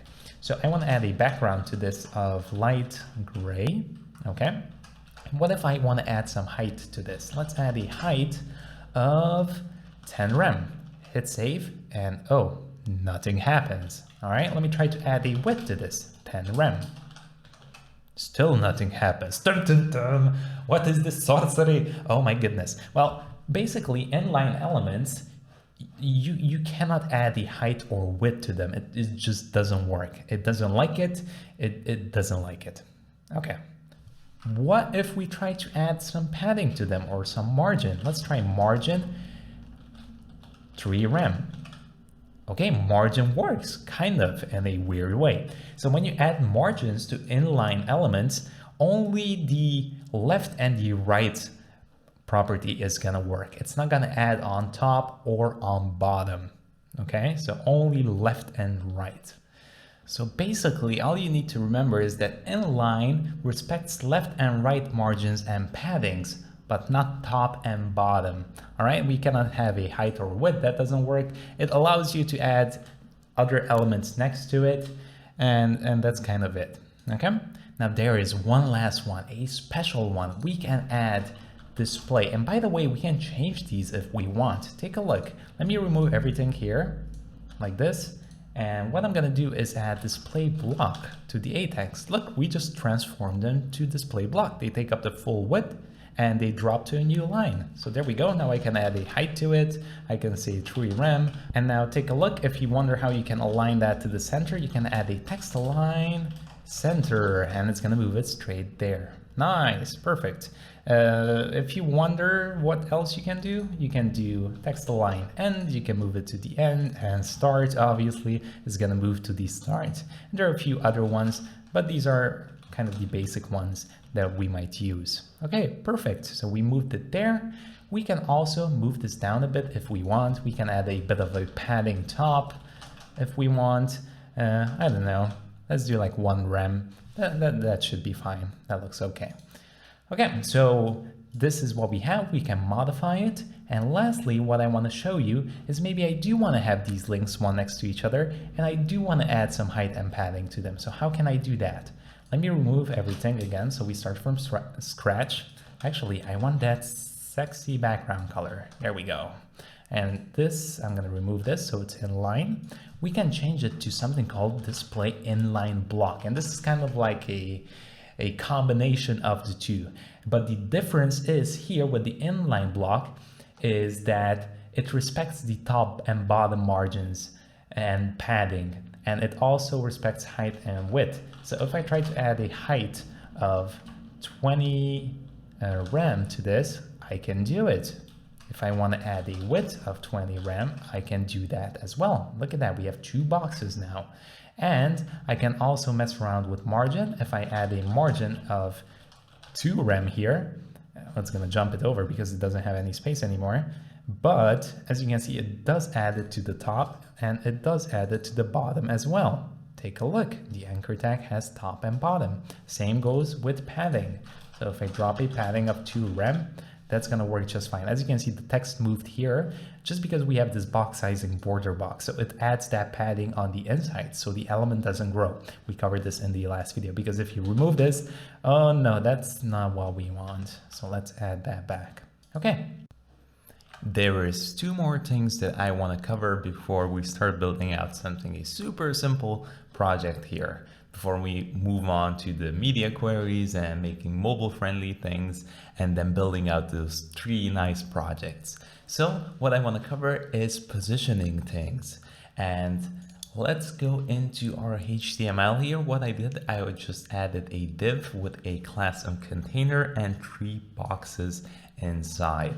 So what I want to do is style them a bit. So what we're going to do here is we're going to get that container like this, container, perfect. And I'm just going to add a dark background color so we can see this. And I want to show you a few cool new tricks in CSS that we can do. So background, I'll just add a color like this and I'll change it afterwards. So as you can see right now, we cannot see anything. And the reason why we cannot see anything is because we don't have any content in our body. So if your content is empty, then you're not going to see any background color. As soon as we start adding something to it, so maybe I drop in a H1 here, you're going to see that background is going to appear. And the reason why this happens is because by default, we cannot see the HTML or the body, because as long as there's no content in it, the height is not going to be set. So we can change that. That's okay. So if we want to see something here, what we can do is we can add a width that we can see. So if I had 100% here, well, we still cannot see because we don't have any height. So the interesting thing is if I try to set a height to this of 100% to take up the full screen, we cannot see anything. And again, that's the reason why, because we have no content here and the body is set to, it doesn't have a height. So when you try to set a height of 100% of nothing, then nothing's gonna happen. So a quick fix for this is gonna be to take the HTML and the body and just add a height of 100% to it. And that's gonna stretch all the way down here. Okay, and now if I change the height of the container to something like 50%, then it's gonna take 50% of the height of the body. Now we're gonna look at a better solution than this when we get to responsive media with VH and VW. You're gonna see that. It's gonna be more fun. Okay, but for now we're gonna set it like this, which is completely fine. So I actually want this to be around, let's do 80%, and the width, let's also do 80% on the width. Okay, so something like that. Now what if I want to center this in the middle? There's a cool trick that you can do with margin. If we set margin to auto, it's automatically gonna allocate the space on the left side and on the right side. It's gonna split up the remaining width here, so 10% and 10%, and it's gonna drop it on the left and on the right. So whenever you want to take a div or a container or some sort and you want to position it in the middle, you can do a margin auto as long as your width is smaller than 100%, because if it's 100%, then it's going to take up the whole screen. Okay, so let's do something here with the boxes. I'm going to take box 1, box 2, and comma box 3, so I can select all of them and add a width to them. So I can do 20% and a height of 20%. Like this, and hit save. Okay, now if I go down here, I can add a background color to all of them. I can do background. Let's do something intense like this. Amazing. And what I can do now is just select box 2 and just change the background color. So the reason why I did this was so I don't duplicate these settings over and over again. So we change the background color there. Let's change it here as well. So let's do something like an intense blue. All right, these colors make me sad. I don't like the way they look. I want to make them obvious, but I don't want them to make your eyes hurt. So let's also take box 3 here and add a background. Let's try a green color. Not dark gray. Shall we do a dark one? Let's do a dark one. There we go. Let's do green. Poor green has, there we go, or like an ocean color, and the red can leave as well with a nice pink, purple. Okay, there we go. Some new colors there for you. So let's take a look at these positions. What are positions? How do we apply them? What do they do? Let's try it with the box. Let's try it with the box 1. Okay, the first one, the purple, lovely box. So what happens if I add, by default, all elements are positioned static, like this. And as you can see, it says the box is a normal box laid according to the normal flow. All right, so the way we basically added the elements in our HTML, that's the way they're positioned. So it's static. So if I add some content in here, if I add a H1, blah, blah, blah, hit save. So they're just going with the normal flow of the HTML, okay? So nothing really special. However, if I change the position static, so as you can see, nothing happens, to position absolute, let's say absolute, what's gonna happen is that this element is gonna be ripped out of the normal document flow. You can think of it as we literally just take out the element and it doesn't care about where it is in the position anymore. So what happened, it's a bit hard to see, but as soon as we add this, these two get pushed up. All right, so it's kind of like this doesn't exist anymore. So it's kind of like we grab this out of here and these other boxes just get pushed up because it's like, oh, I have empty space. I shouldn't be down here. So they get pushed up. So if I hit save, this gets taken out and those elements get pushed up. And now we have access to 4 new properties called top, left, bottom, and right. And what happens if we add these? So let's try. What if I do bottom, 0 rem, hit save? As you can see, it gets stuck at the bottom of the page here. Okay, what happens if I add left 0? We can even say 0 pixels, that's fine. It gets stuck to the left here. Now, as you can see, these got pushed up here, and it doesn't care about this box that it was in. You can imagine like it doesn't care about anything. It gets ripped out of the page and it just sits where you want it to sit. So 0 basically means here left 0, basically 0 pixels away from the left side of the screen here. So if I move this around, as you can see, it's 0. If I add some pixels here, or let's do rem, 1 rem, it's gonna have 10 pixels from the left. If I want to push it up a bit, I can do 1 rem from the bottom. So there we go. So it's very easy to position this kind of the way you want. Maybe I want it top and kind of down here. So I can do top and right, hit save, and now it's here. And maybe I want to push it down. Let's do 20. There we go. So I can move this anywhere I want. What if I want to center this here? Well, we can also use percentages. Now something's weird is going to happen. So I'm going to add 50% and hit save. And as you can see, this doesn't look in the middle for some reason. And it actually is in the middle, but I want to explain this kind of how this works. So if we look from up here all the way down in the center here, what this is the center, this is where the element starts. So this is where it puts it. But right now the content, so the box, actually has some height to it and width to it, right? So 20%. So obviously it's gonna go a bit down, right? And it doesn't look centered. So what we want to do, it would be really cool if we would have a property that would take just this element, just this purple thing, take this and just move it up by half. So just the size of this, and take half of it and push it up. And there is actually a property that can do that, which is called translate, transform translate, okay? So let's do that, but before we do that, let's move the right one to 50% as well, 50%. As we can use something called transform translate, all right? And you can move the X and the Y. Or optionally, you can do translate like this, and you can add 2 values. With translate X, you would add 1 value here, so like minus 50%. And with no value here, you can add 2 X and Y. So we can say X and Y, minus 50, minus 50. And as you can see, that's gonna move it perfectly in the center. So let me illustrate that translate even up here so it's a bit easier to see.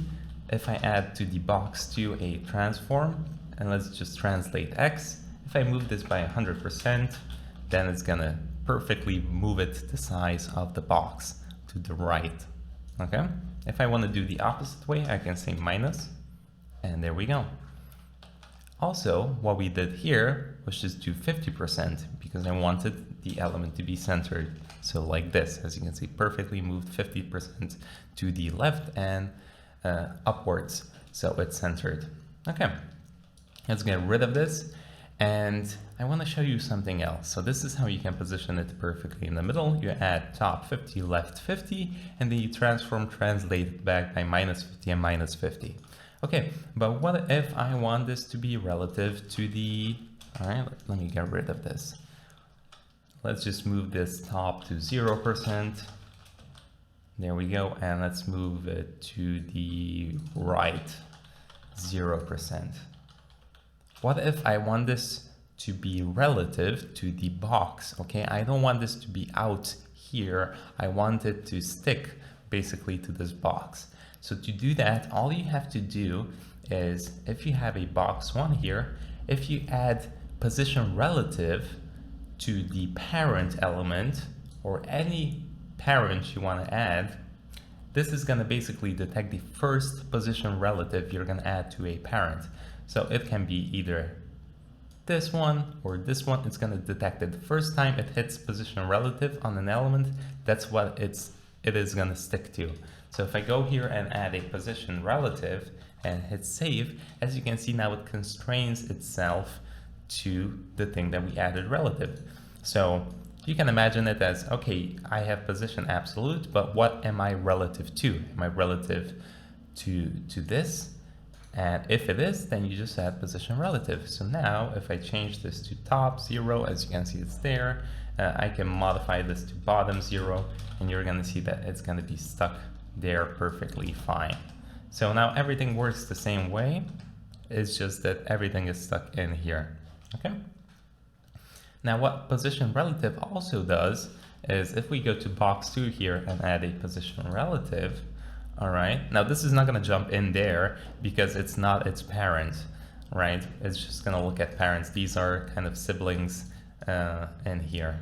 So it's just going to look up there when you add the position absolute. But if you just add position relative to an element, all it's going to mean is that if we move this with top, left, right, and bottom, it's going to move away from this exact position. So it's going to keep count of where its initial position is. And then if we just add something like left 20 rem, all right, it's going to move 20 rem from its original position.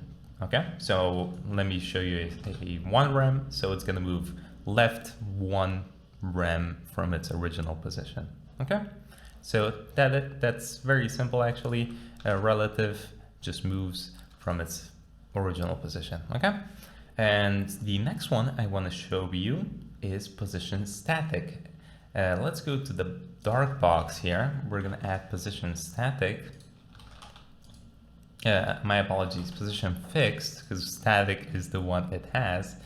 And what happens right now is we cannot really see anything. But if I go up here and I just change the body and the height to like 200, just so we can scroll a bit, as you can see, what happens is that this element stays fixed, all right? And I can scroll as much as I want and I can position it wherever I want. It's always going to be fixed there. Now I can modify its position, its fixed position. So I can say top, let's do 2 rem and see what happens there. So it's here. Maybe I want to move it left 10 rem. And again, I can add percentages here just like the other ones. Let's do 5 rem. More? 10 rem you want? Oh, even more. This is not enough. 20 rem. Okay, so I can position it the way I want and I can scroll and it's always gonna stay there. Okay, and even if I go outside, it doesn't matter where I go, it's always gonna be fixed. Okay, so that is fixed. You might be using this if you have maybe some kind of chat or something, or maybe a footer or a nav that's always stuck up there. That's where you can use this. So maybe you have your content, but you have a nav. So we can even add height and width to this. So I can stretch this out with 100% if I want. Hit save. All right, and then let's move the left to 0. So I'm gonna say 0%, like that. And top is gonna be 0%. And close this up. And there we go. You can imagine this as being your navigation and it's always there. Well, it wouldn't be so thick, but you get the general idea. Okay, so that's the one. Now there's another one I want to show you, which is called position sticky. So let's remove everything from here. And we are back to this. And let's change back the size to 100. All right. Actually, I need a bit more height here, so I'm going to add 200. Even though these are kind of stretched, we can kind of fix this if we want. If we go to the boxes and change the height to 10. Okay, just make them a bit shorter. But I want to have some scrollable space here. So if I go to the box tree and add a position sticky, hit save, nothing's going to happen. But as soon as I add top 0%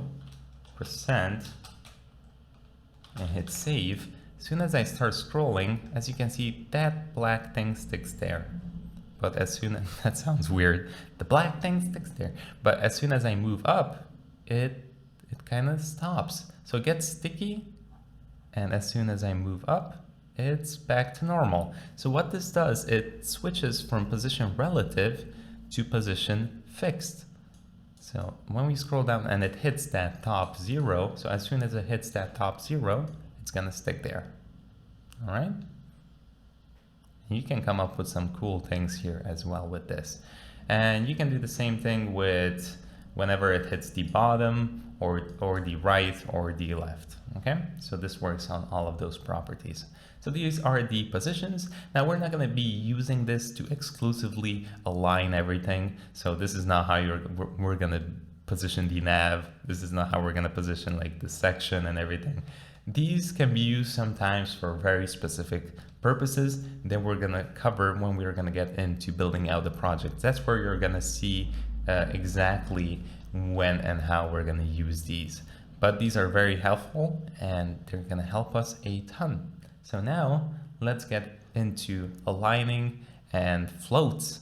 And that was a super old way of aligning content and positioning content that we're not going to use, but I'm going to show it to you just for fun. Okay, after this episode, we are finally gonna build something out. Is it gonna be good? No, it's not gonna be good because we're gonna use a super old method of aligning and positioning our elements. So basically creating our structure for our website. We're going to be using something called floats. And I don't recommend this at all, but we're going to do it just so we can create a super basic website. After that, we're going to jump into flexbox, which enables us to do some designs very simply, some layouts, responsive layouts, and all of those wonderful stuff. So bear with me, we're gonna do 2 more quick episodes, and later on, if we're also in the projects, we're also gonna cover other CSS properties and some other tips and tricks, okay? So I'm not gonna cover everything that you can do in CSS because frankly, that's honestly just a waste of time. We wanna know all the important stuff, and when we're actually building projects, it's gonna be more valuable to see it there than just me spewing it out here for zero reason. So one I want to cover, which I think is fairly important and you're going to use it a lot, is something called pseudo classes. All right, so I'm going to add a button here. I'm just going to keep it very simple and I'm going to add a submit. Okay, so there we go. So we can get that button here. I'm going to say button. Well, that's not a class, just a simple button. And I'm going to say padding. We're going to do 2 rem and 4 rem for the width and for the width. Yeah, that's what I tried to say. So take a look at this. We can style this the way we want, but let me kind of show you what these pseudo classes are. You can select the button and you can add this colon here.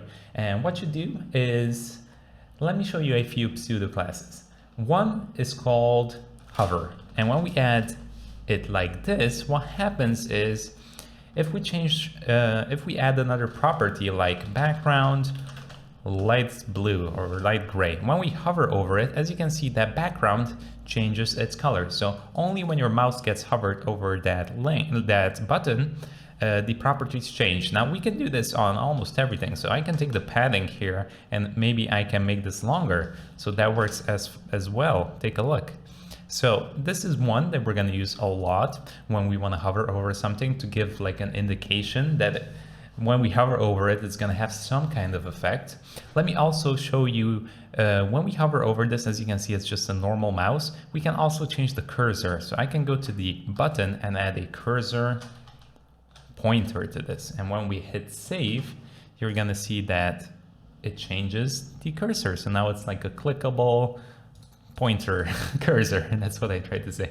Okay, so another one I want to show you is called focus. So let me copy this over here. I'm going to change this to focus, which all means that when the button is actually selected, it's going to change its color. So let me select a greenish color. So when we click on this, as you can see, the button turned green. And when we unclick from it, it's going to turn back to normal. So hover, focus, unhover.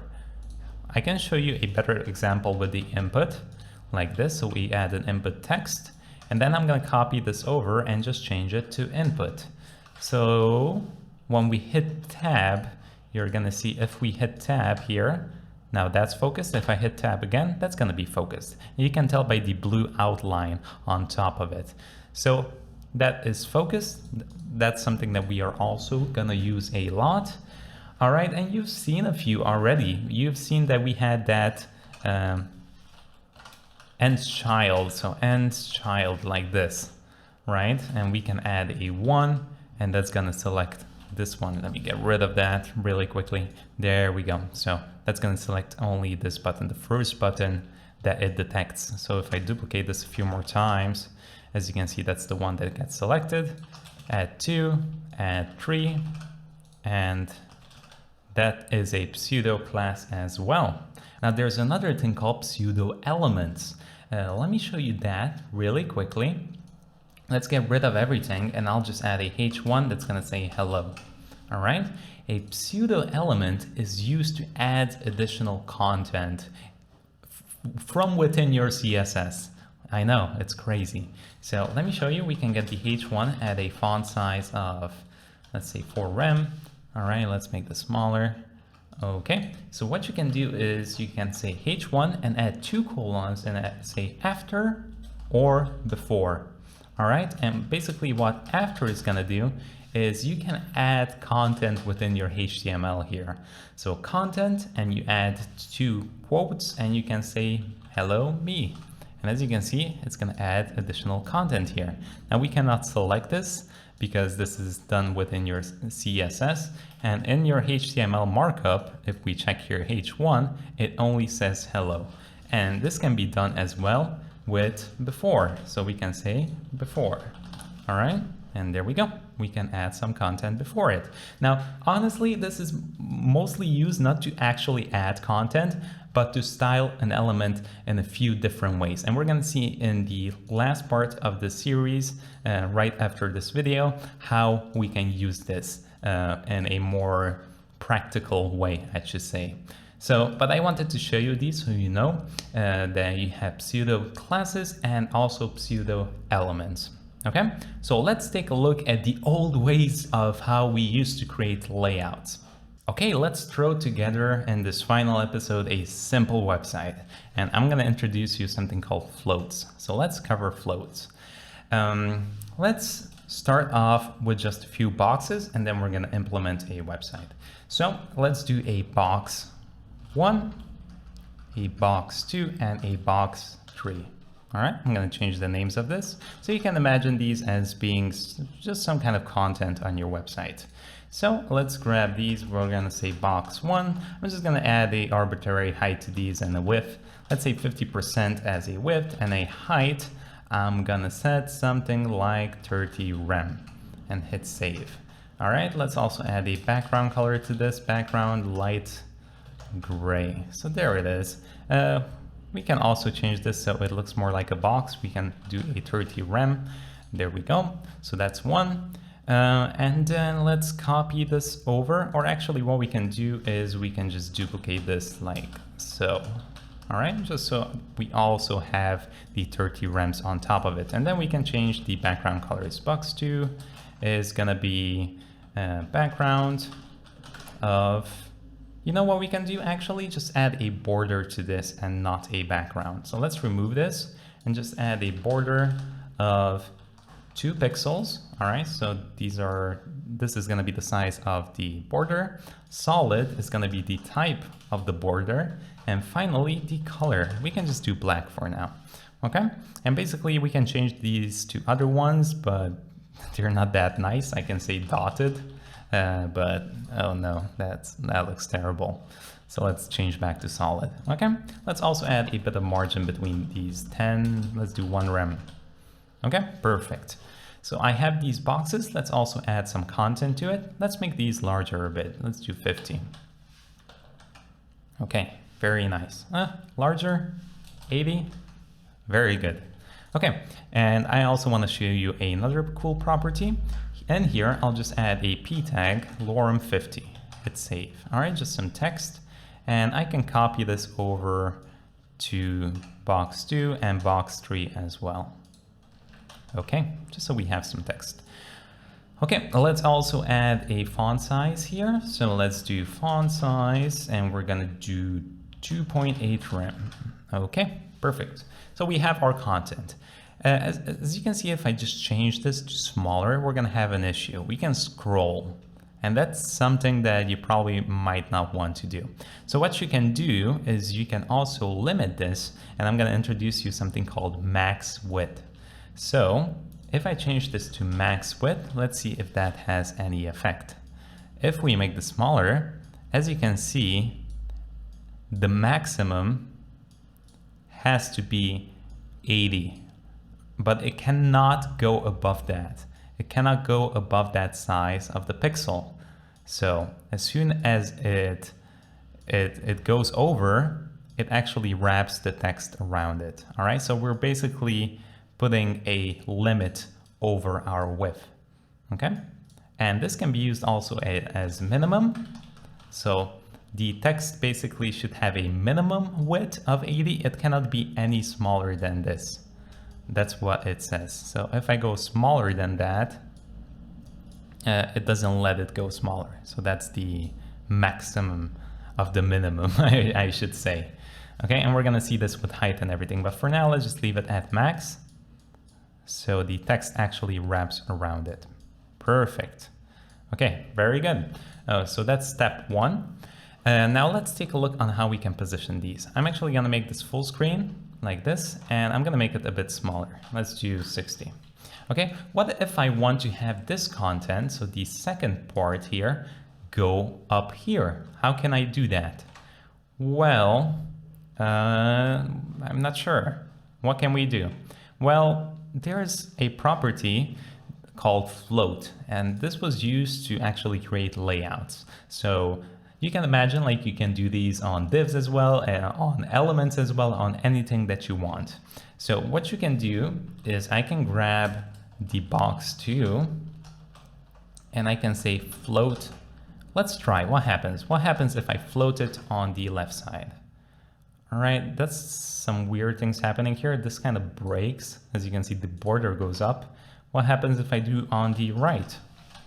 All right, the content kind of flows over on this side. And if you don't know which box is which, let's kind of add some background colors to them. So box 2 is gonna have a background, or we can actually just add a title for in now to make this a bit more clear. So let's remove some text from here. Let's remove some text from here, and let's remove some text from here. And we'll just add a H to box 1 like that, and box 2 and box 3. Okay, perfect. So when we add on the box 2 a float to the right, it goes on the right side. Okay, so that's what I kind of want. I want this to go up here. And the way you can do that is you can get the box 1 and float that on the left. So when you do that, you have the box 1 here and the box 1 there. So basically you can kind of imagine where you want your content to be. If I switch this over right and left and hit save, now the box floated to the right side and the box 2 floated to the left side. So this is how you can kind of position things the way you want. However, there's one problem. This one breaks, as you can see. And this was a big issue, and this is why I don't recommend it, just because it's very hard to style things this way. And you also have this issue where the height collapses and things just don't go the way you want. As you can see, we have the box 1, box 2, and that's it. This box 3 gets cut off. So the way you need to fix this is to add a clear, all right? Because what happens now is all of the content down below, so box 3, tries to be put up here next to the box 1. So let's change this back. Let me say left and right and hit save. And let's try to make this a bit smaller to see if we can see the results. So as you can see, you have these weird things going on here.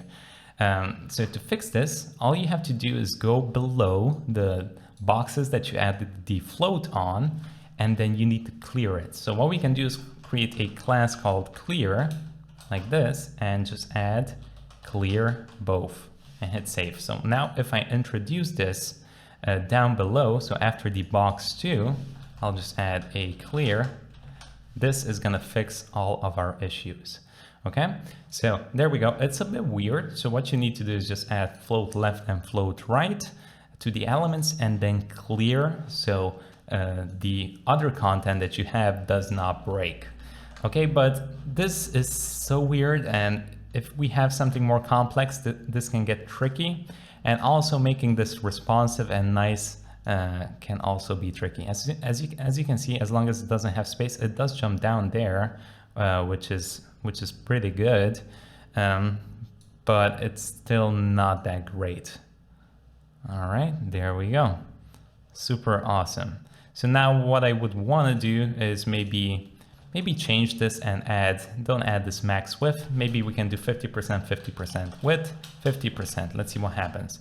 Okay, the content jumps down here because we also added, let's see, we also added some margins. So if we remove the margins, now it's perfectly stuck up there. So if you want to exactly split this up, now you have to take into consideration like how much space you want in here. So maybe I want to do 48% just to leave a bit of space hanging there like that. And then maybe we can add a bit of margin. So I can say margin of like 0.5%. All right, there we go. So we also have a bit of spacing. And also in the boxes, maybe we can add a bit of a padding. Let's do 1 rem. All right, so these are not stuck all the way up there. And then we can continue on with the box tree. So maybe on the box tree, I want this to stretch all the way. So I can say width 100%.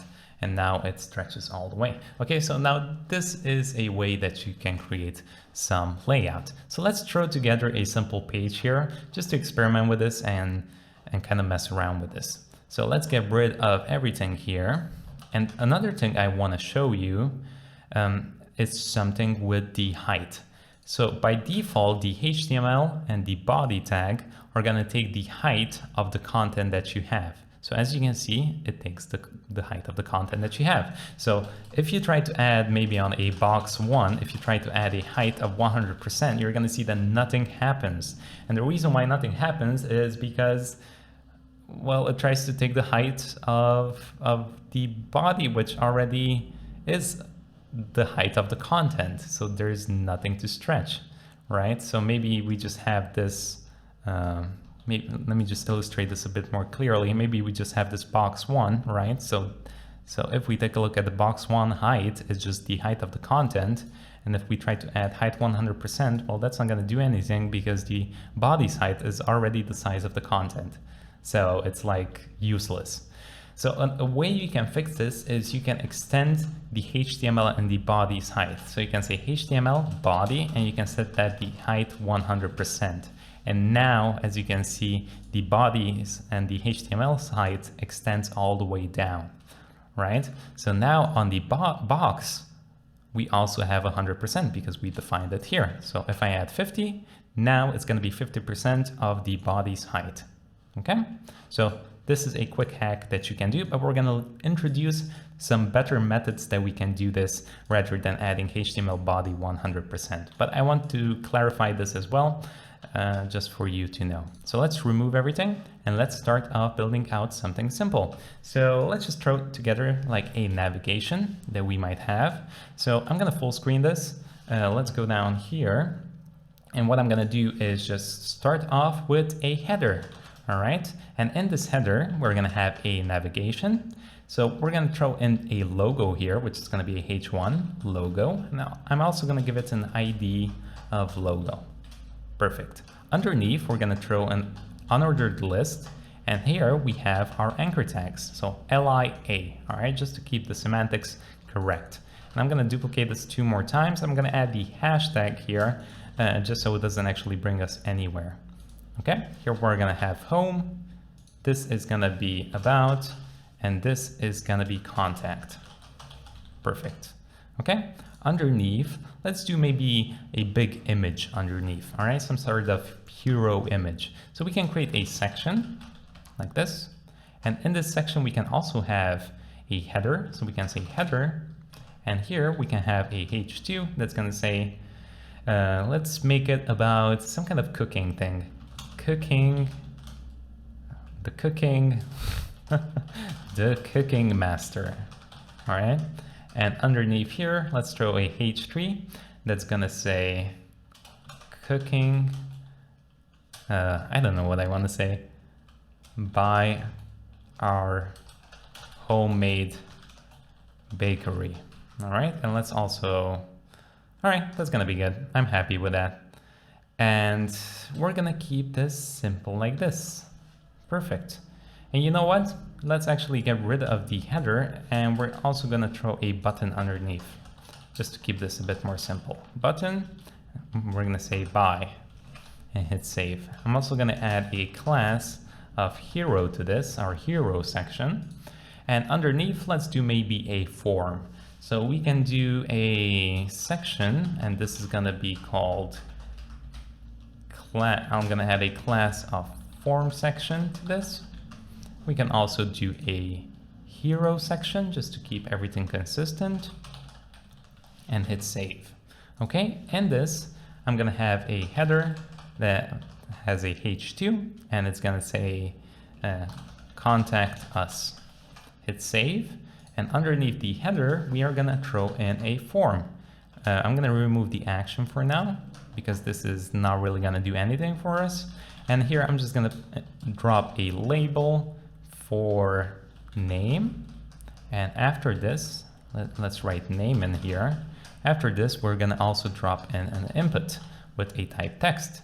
Perfect, so we can now duplicate this 2 more times like this. We can change this for email, and we can say email.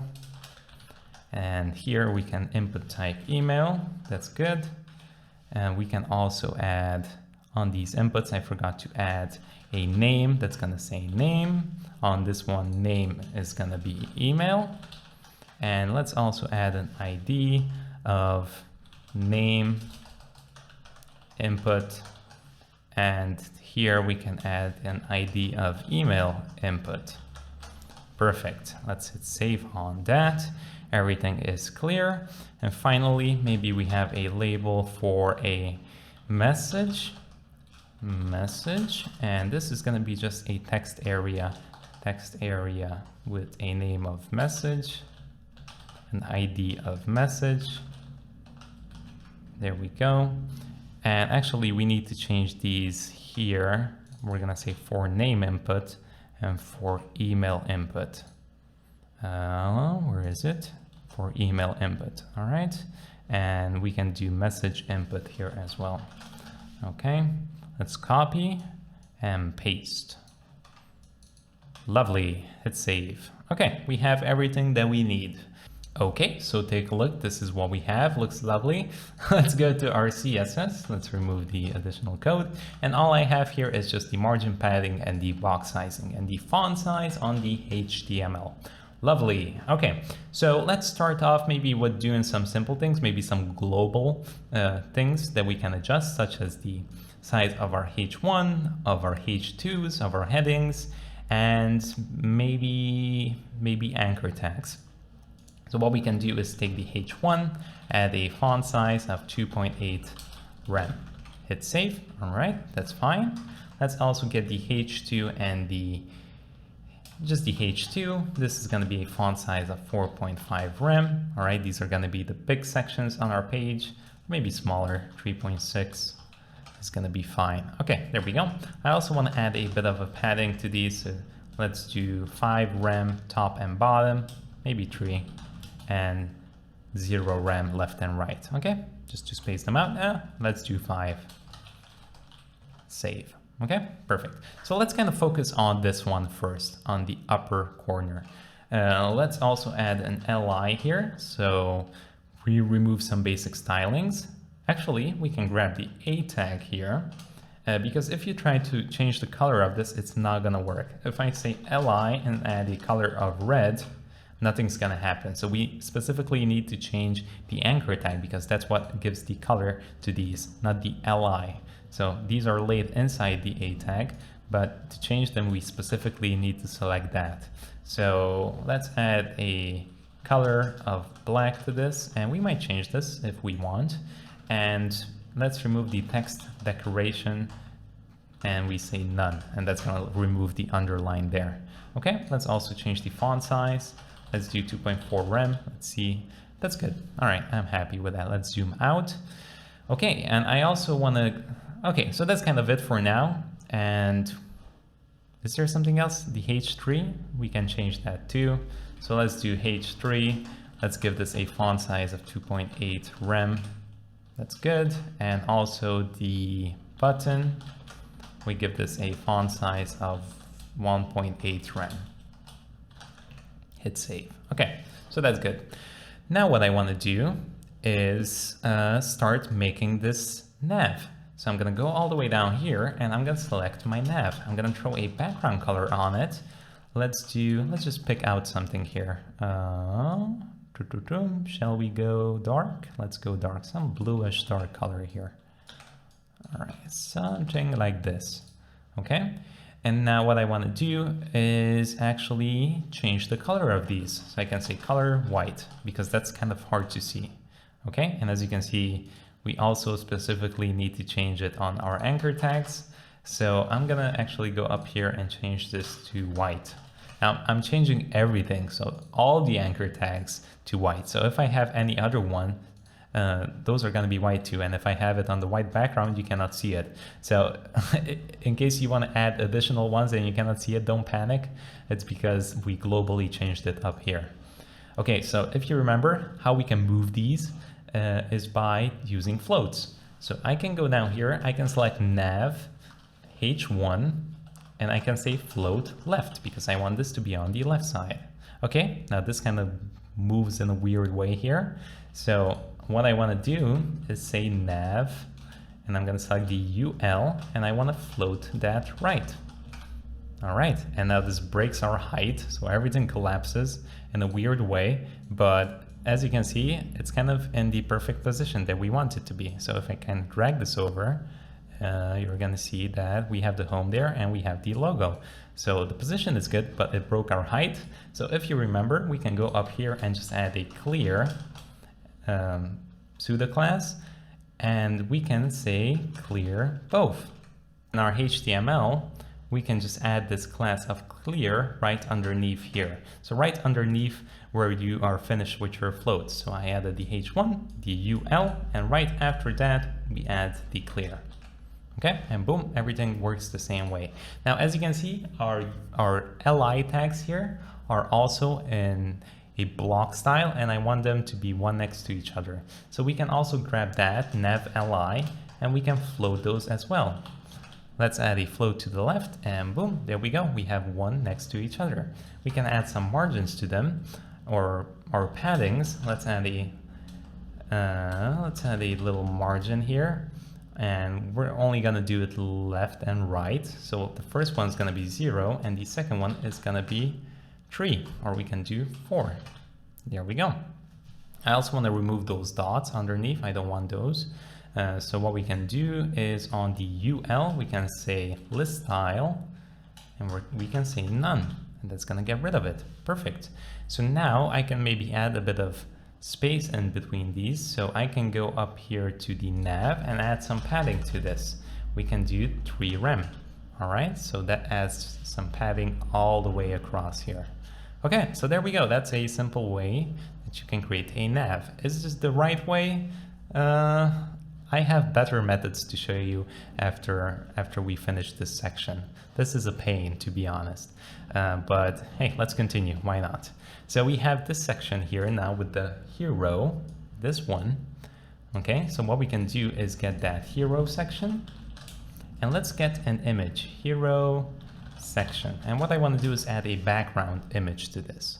How can I add a background image? Well, let's go and explore and find an image. Let's go on Pexels. I'm going to open the file here, and hopefully the internet works today. Let's do something with food, bakery. Let's search. Pexels is slow today. There we go. Let's scroll down here. Maybe we can use this one. Okay, so let's get this one. We can do the large, that's fine. Hit download. And I'm just going to drop it in here for now. Now you can create folders to make everything nice, but for now it's going to be fine. Okay, we can go back to our CSS. Can I close this? Do I have enough space? No. Okay, never mind. No, close. There we go. So to add a background image, all we have to do, let me make more space here. All we have to do is say background dash image. And here we can say URL and add some quotes, and we can drop in the image. burger vegetables. There we go. Take a look. We have the background image. Perfect. That's exactly what I want. However, this is kind of small, so we can increase the height of this if we want. So let's go here and just add a random height. Let's do 30 rem. Let's see. Okay, that's still too small. Let's do like 100 rem. Rem. Okay, so something large like this. 80. There we go. I don't want this to cover everything. So perfect. So we have this, but as you can see, this doesn't look that great. So a way you can change that is by adding a background position. If we change the background position, we can move the image up, left, right, or bottom. So if I say top, it's going to move it to the top of the image. If I say center, it's going to drop it in the center. And if I say bottom, it's going to go all the way down. Okay, but this still doesn't look that great. So what we can also do is, let me remove this, is add a background position, not background position, my apologies, background size. And we can modify this as well. If we add cover, you're gonna see that it says scale the image while preserving its intrinsic aspect ratio. So if we add this, as you can see, we see most of the image. And when we scale it down, you're gonna see that it scales and it keeps the aspect ratio. All right, so that's a good step right there. We can also change the position if we want, maybe center, background position, and say center. Okay, let's see how that looks. Okay, I'm kind of happy with that because I want to see the burger and these chips, so that's good. Okay, so we have that. Now, what we can do actually is we can just align everything here to the middle. So how can we align everything to the middle? What we can do is go here and just say text align, and we can say center. And as you can see, that drops it perfectly in the center. We can push down the content. Let's just change the color to white for now, like that, and let's drop it to the center. So what we can do is add a padding top of 10 rem. Hit save, that drops it down here. We can drop it more, let's say 15, perfect. Okay, so what I can also do is style this a bit nicer because it doesn't look that good. And also, you know, it's kind of hard to see the white, especially if you have something a bit lighter color. It's going to be way more difficult for you to see this. So one thing that you can do is add a text shadow. And by adding a text shadow, this takes 3 parameters. It's going to say 3 pixels, 3 pixels, 3 pixels, and a color. I'm going to say black, and I'm going to explain everything. So the first one and the second one is going to be the position of it. So if I change this to 10, as you can see, it moves it 10 pixels to the right. So the shadow now is to the right. Now I don't want this to be as large, so I'm going to keep it 3, so it's quite close to the white one, so it gives that nice contrast. This works in y-axis, so if I add 10 here, it's going to move it down this way, and minus is going to move it up that way. Okay, so I'm going to keep it fairly close with 3 pixels, and this property is going to increase basically the radius of the blur. So if I add something big like 10, it's going to get more and more blurry, so it's not that sharp looking. So this is fine, I think. It's pretty good compared to this. This is a bit harder to read next to this. This kind of comes out a bit more, so that's good. Next up, what I want to do is I want to maybe push this button down a bit and style it a bit nicer. So what I'm going to do is go to Hero section, and I'm going to say button. Okay, and this one is going to have a padding of, let's do 2 rem and 4 rem. Hit save. There we go. That's what we have. Maybe we can make this larger, like 6, so it's a bit wider. Let's do 4, or maybe 4 and 1. All right, I don't want it extremely large.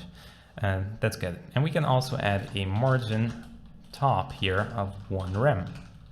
All right, maybe more. 3 or 4. There we go, just to give it a bit more space. Let's remove the background we can add this background that we had up here just to kind of match the design. So I'm going to copy it from up there to here, and we're going to remove the border. We're going to say border none to get rid of the ugly border. We're going to change the color of it to white so we can see the text. Perfect. And lastly, what I want to do, now as you can see, this kind of blends with the background, so that's not that great. Let's change the cursor to pointer. So what you want to do is have a pretty nice contrast in between these, the image and the button here.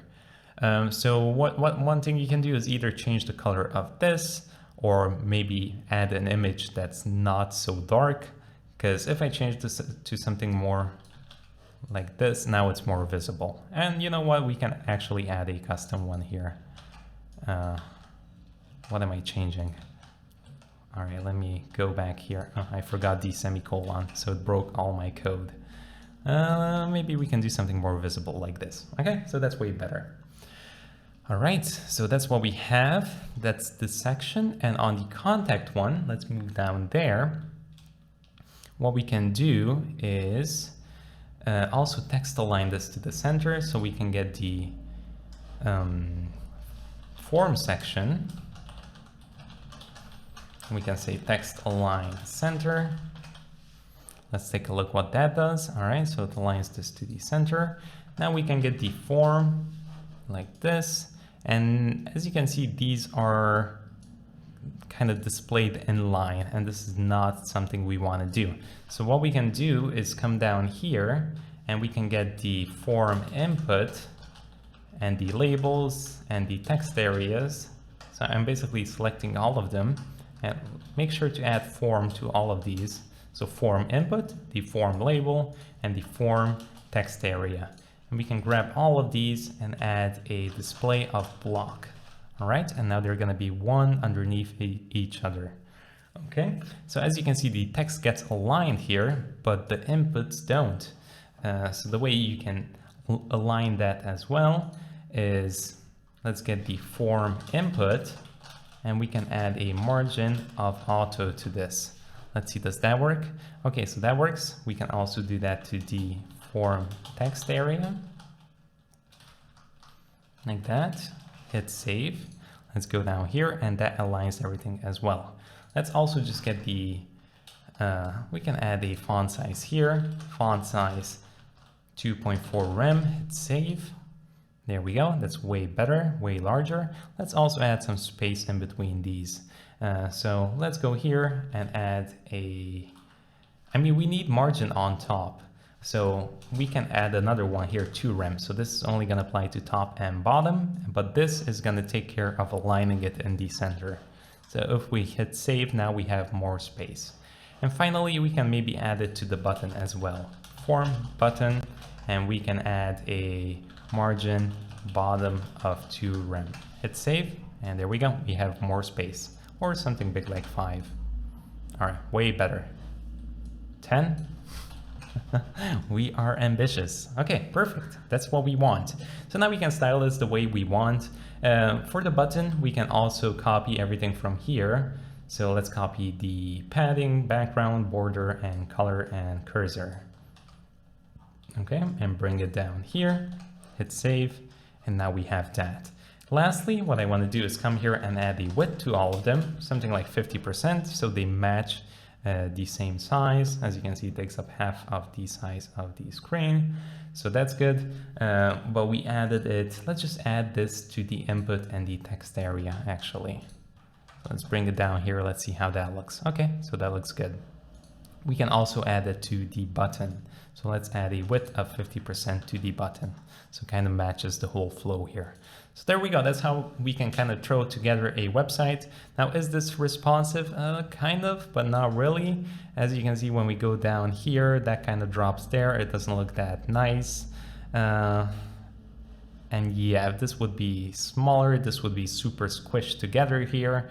So there are still a few issues here. And also just making this layout is a bit, it's just not that fun using these floats. and then clearing things. So next up, we are going to take a look at some better ways of doing things. So I apologize if this video was a bit long, but hopefully you learned a few things here. And also, as you can see here, I forgot to point this out. These anchor tags here are not perfectly aligned with the logo here. As you can see, they're a bit more up there. So what you need to do now with this style is to kind of match the padding. So add the same amount of paddings and the same amount of margins or paddings, so they're perfectly centered here. Okay, but again, this is kind of hard, so it would be nice if you would have a better tool to make these layouts. And this is actually a very simple layout. It's a one column layout. We don't have multiple sections here that's coming one to the left and one to the right. It's just kind of everything dropping beneath each other. This is kind of the only two column layout we did with the logo and the UL here. So we had to float this. Other than that, we didn't really have to float anything else. Okay, stop talking, Ed. Show us the good stuff.